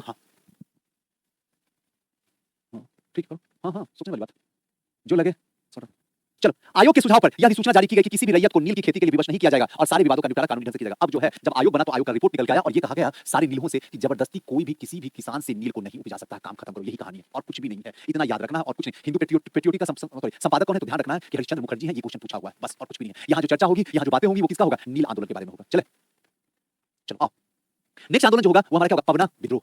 क्लियर है? पवना विद्रोह 1873 से 76, 3 साल चलेगा। थोड़ा सा समझते हैं क्या है। 1870 से 1880 के दशक में जमींदारी द्वारा लगान दरें कानूनी सीमा से अधिक बढ़ गई, जिसके फलस्वरूप बंगाल में अधिकांश क्षेत्र में कृषि में क्या हो गई? अशांति हो गई। और आगे चल के पवना विद्रोह जो है इसमें हुआ, जिसमें बहुत संख्यक जमींदार हिंदू थे और काश्तकार का एक बड़ा मुस्लिम समुदाय था। यही पे आंदोलन शुरू हुआ। यानी कि पवना विद्रोह जो हुआ ये कहां पे हुआ? बंगाल में हुआ। एक चीज आपको बता देते हैं, 1857 की क्रांति में भी हमने बोला था और यही यहाँ भी बताते हैं। चाहे जनजातीय विद्रोह है या किसान विद्रोह है, दोनों की बात करो, दोनों यहाँ पे आज क्लास में चलेगा। दोनों में एक चीज जरूर ध्यान रखिएगा कि जो भी विद्रोह होगा वो अंग्रेजों की आर्थिक नीतियां, वो गलत आर्थिक नीतियों की वजह से ही आगे चल के क्या होने वाला है? विद्रोह होने वाला है। चले आओ आगे चलते हैं। जमींदारों की यह भयंकर दमनकारी नीतियां पवना बनी और विद्रोह का मूल कारण जो था वो क्या था? हिंदू पेट्रियोटिक और आनंद बाजार पत्रिका, जिसमें किसानों की सीमित मांगों का विरोध करते थे। और उपयुक्त दोनों जो थे वो क्या थे? जमींदार के समर्थक थे। दोनों के दोनों, चाहे हिंदू पेट्रियोट की बात करें या फिर आनंद बाजार पत्रिका की, ये दोनों के दोनों जो क्या कर रहे थे? सपोर्ट कर रहे थे। किसको कर रहे थे? जमींदार को। फाइनली 1873 में पवना जिले में यूसुफ साहिब परगना में किसान सभा की स्थापना की जाती है, जिसमें हिंदू पेट्रियट के पवना आंदोलन को हिंदू भूस्वामियों के विरुद्ध मुसलमानों किसानों के सांप्रदायिक आंदोलन के स्वरूप में चित्रित करने का प्रयास करने की कोशिश किया गया है। बस इसी को थोड़ा सा देखना और कुछ भी नहीं है। पवना विद्रोह में अगर मुख्य रूप से बोले ना बाबू, ज्यादा दिमाग लगाने की कोई जरूरत नहीं है। हिंदू पेट्रियोट की बात करें, आनंद बाजार पत्रिका की बात करें, जो आनंद बाजार पत्रिका है ना, आज अभी जो चैनल आप देखते हैं एबीपी आनंद बाजार पत्रिका, वही नाम, उसी का फुल फॉर्म नाम है। अब एक चीज यहाँ ध्यान रखिएगा, आज भी लगता, आज हम कोई मुस्कान या कोई लड़की थी, बेटिया थी जो आंसर जवाब दी थी, हम क्या है,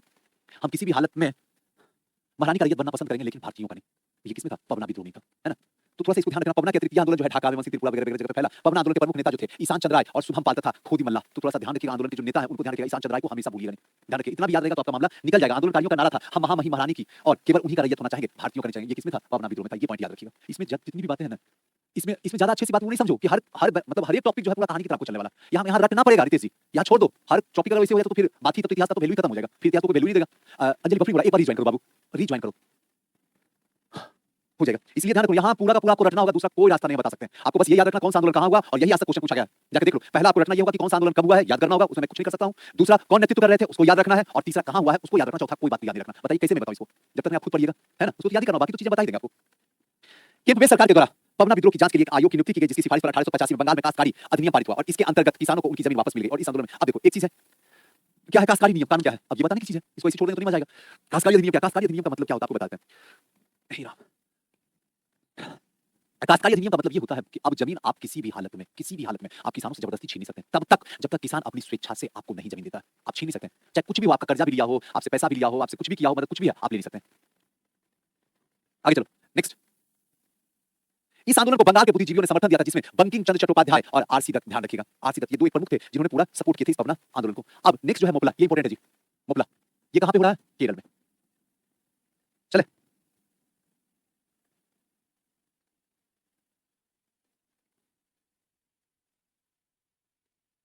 हे भगवान, आ जाओ नेक्स्ट। केरल मोपला, याद रखिएगा हमेशा क्वेश्चन यहां से पूछता, मोपला 1921 केरल के मालाबार तट पे, ये याद रखिएगा। इसमें हिंदू मुस्लिम के बीच में क्या होगा? आपसी टकरार होगा। और यहाँ भी क्या होगा? आर्थिक नीतियों की वजह से। मोपला केरल के मालाबार तट में रहने वाले इस्लाम धर्मांतरित अरब और मलयालम मुसलमान थे। मोपला विद्रोह इसलिए सांप्रदायिक हो गया था क्योंकि अधिकांश भूस्वामी जो थे हिंदू थे और जो मजदूरी करने वाले थे सबके सब मुसलमान थे। वहां पे जितने भी अधिकांश जो हिंदू थे वो सबके सब जमींदार थे, और वहां जो रहने वाले मुस्लिम थे सबके सब क्या थे? किसान थे, कह सकते हैं, या मजदूर है, कह सकते हैं। बड़े बड़े जमींदार और साहूकार ज्यादातर क्या थे? हिंदू थे। अधिकांश मोपला छोटे किसान थे जो चाय और कॉफी के बागानों से दूरी करते थे। पेट दर्द कर रहा है, एक मिनट रुकना, तो बस एक मिनट रुको। नहीं वो रहने दीजिए, कोई दिक्कत नहीं। एक मिनट रुक जाना, थोड़ा सा पेट दर्द कर रहा है, बस एक मिनट, थोड़ा सा बैठ जाते हैं, उसके बाद आते हैं। उफ।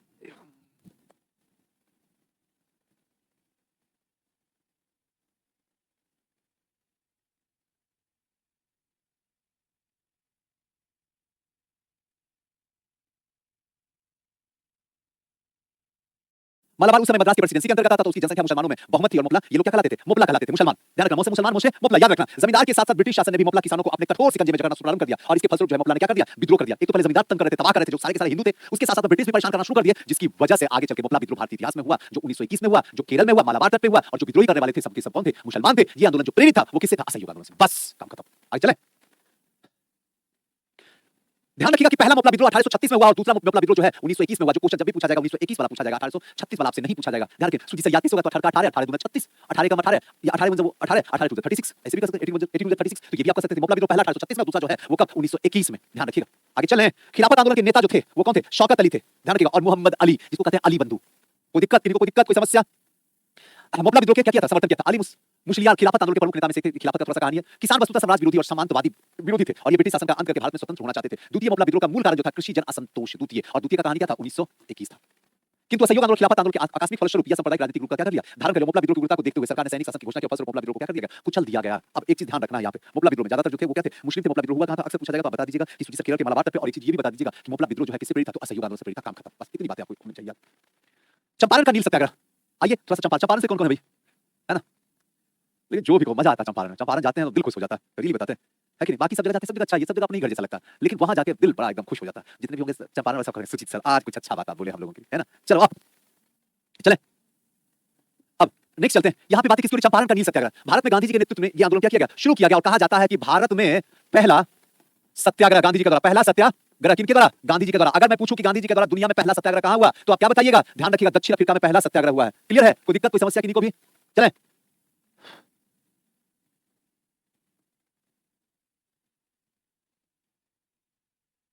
आ जाओ नेक्स्ट। आंदोलन जो हुआ कब हुआ है? 1917। ये तो कभी भूल ही नहीं सकते हो। देखो दो तीन चीज ध्यान रखो, ये दो तीन चीज आपको दिखाते हैं। यहां से एक पॉइंट तो ये हुआ, बाकी कुछ नहीं इसमें। क्वेश्चन जहां से आएगा आपको बताते हैं। एक तो पहले ये याद रखना है गांधी जी का है, ये तो अच्छे से जानते हैं। दूसरा जो सबसे इंपॉर्टेंट बात है कि यहां पे राजकुमार शुक्ल को याद रखना है। राजकुमार शुक्ल, राजकुमार शुक्ल, इनको याद रखना है बाबू। दूसरा गांधी जी को याद रखना है। तीसरा रुको भाई, मामला गड़बड़ा गया। चंपारण,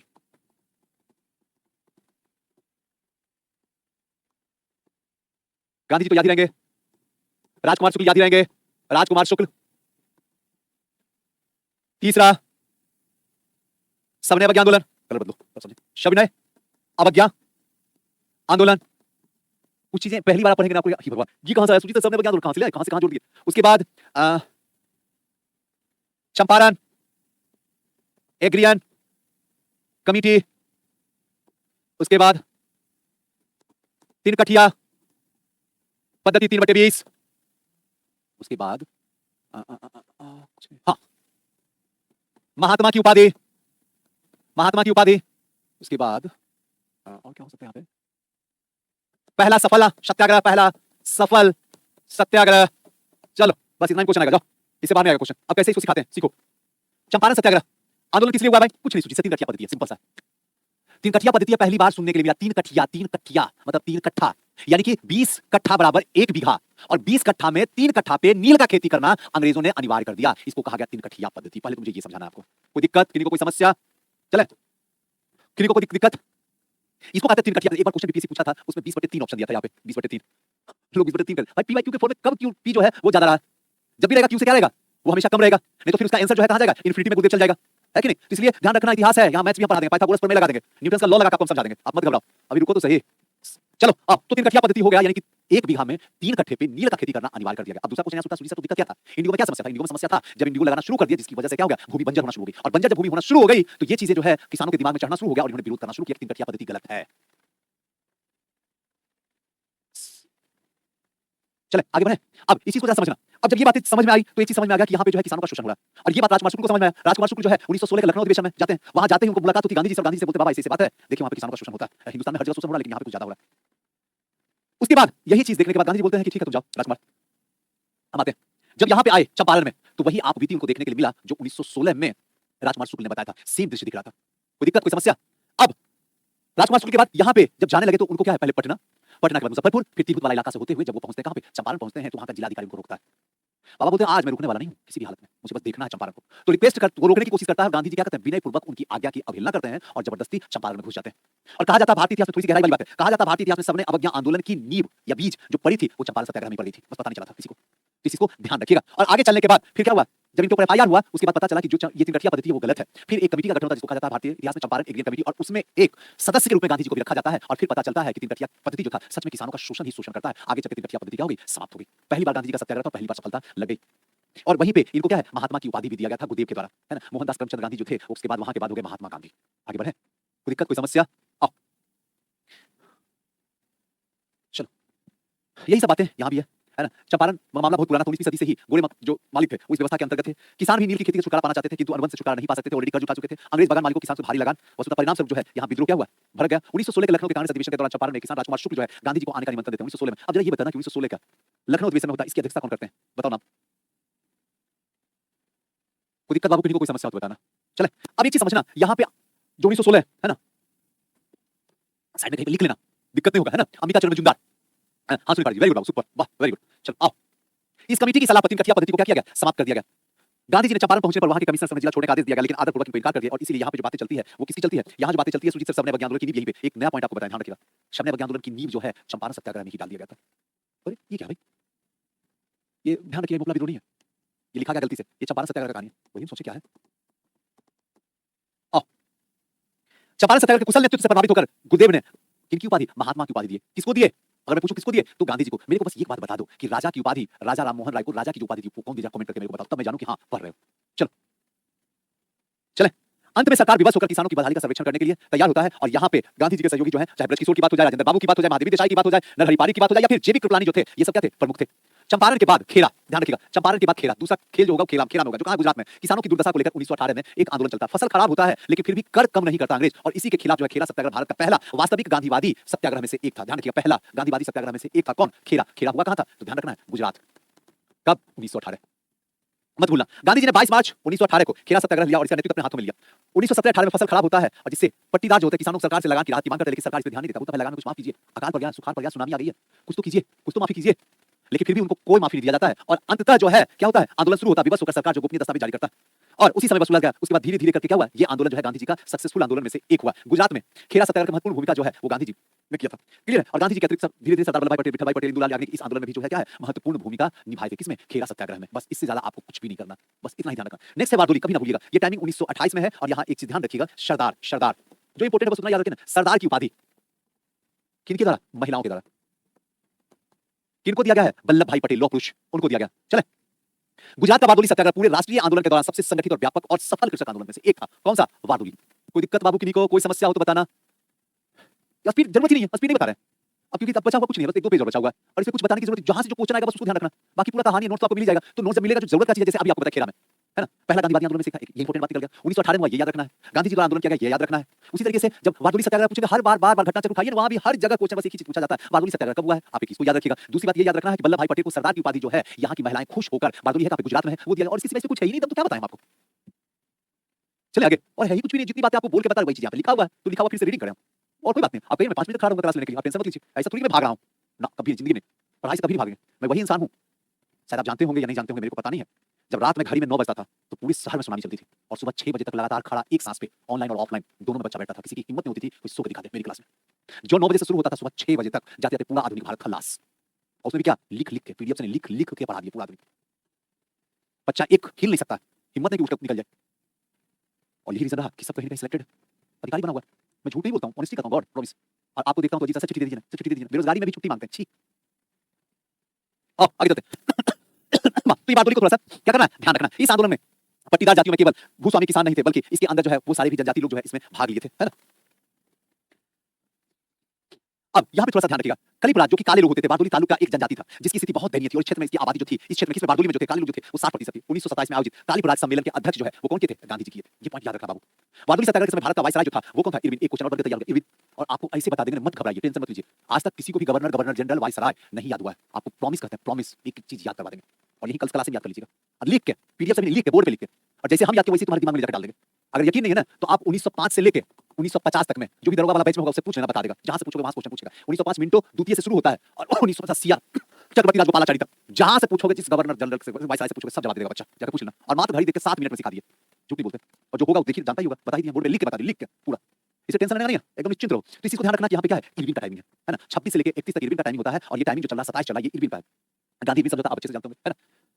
गांधी जी ने कलिपराज का नाम बदलकर क्या कर दिया? रानी पराज। ध्यान रखिएगा, कलिपराज का नाम बदल के रानी पराज कर दिया, जो जंगल के वासी रखा गया। 1927 में सरकार ने लगान की वृद्धि 30 से घटाकर क्या कर दिया? 21.97 किस में? बारदोली में। लेकिन यह रियायत मामूली सी थी, जिससे किसान क्या हुए? खुश नहीं हुए। बोले, 30 से घटा के 21, ये कौन सा बात हुआ? ये कैसा होता है? ये सबसे खुश सामने वाले वाला नहीं है। और फाइनली जो है 60 गांव का प्रतिनिधित्व जो कर रहे थे, वो करादू संभाग के बामनो गांव बैठक हुई, जिसमें वल्लभ भाई पटेल को आंदोलन का नेतृत्व करने। उसके बाद बोले कि वल्लभ, एक काम कर, आंदोलन का नेतृत्व कर। अभी सरदार नहीं है, अभी वल्लभ भाई पटेल, एक काम कर, आंदोलन कर, तुम नेतृत्व कर, तुम भी आगे कर। और फाइनली गांधी जी जो है वो किसको? सरदार वल्लभ भाई पटेल को देते हैं। वल्लभ भाई पटेल 4 फरवरी 1928 को बारडोली किसान सत्याग्रह का नेतृत्व क्या करते हैं? संभालते हैं। और संभालने के बाद आगे चल के इसे 30% से घटाकर कितना कर दिया था? ये वाला थोड़ा सा ध्यान रखिएगा, उस पेज का आगे रिपीट हो गया, ध्यान रखिएगा। क्लियर है? 30% कर दिया जाता है। बारडोली सत्याग्रह के दौरान यहाँ की महिलाओं की तरफ से गांधी जी ने वल्लभ भाई पटेल को सरदार की उपाधि देते हैं। और जब भारत देश आजाद हो जाता है, तो भारत का प्रथम उप प्रधानमंत्री के रूप में, ध्यान रखिएगा, उप प्रधानमंत्री के रूप में सरदार वल्लभ भाई पटेल को क्या किया जाता है? बनाया जाता है। आइए चले, यही तक रही हमारी क्लास आपके साथ में। मूड तो भी और है पढ़ाने का, लेकिन आपका मूड थोड़ा जो है अच्छा नहीं है, इसे यहीं पे छोड़ देते हैं। तो फिर कहिएगा सर जबरदस्ती आप पढ़ाते हो, है कि नहीं? तो अब मुझे रहने दीजिए। सर नहीं, कौन कौन सा नोट्स नहीं गया? जल्दी बोलो, कौन कौन सा नोट्स नहीं पहुंचा हुआ है? उसका नाम लिखो तेजी से। फिर वही बात, थैंक्स लिखे। नोट्स कौन कौन सा नहीं गया है? अब हम क्या करें बोलो? आवाज नहीं जा रहा क्या बच्चों को? छोड़ो, जब नहीं लिखेगा तो हम क्या करें? नहीं लिखे, ठीक है, निकले। All the best, God bless you, नमस्ते। कर दीजिए।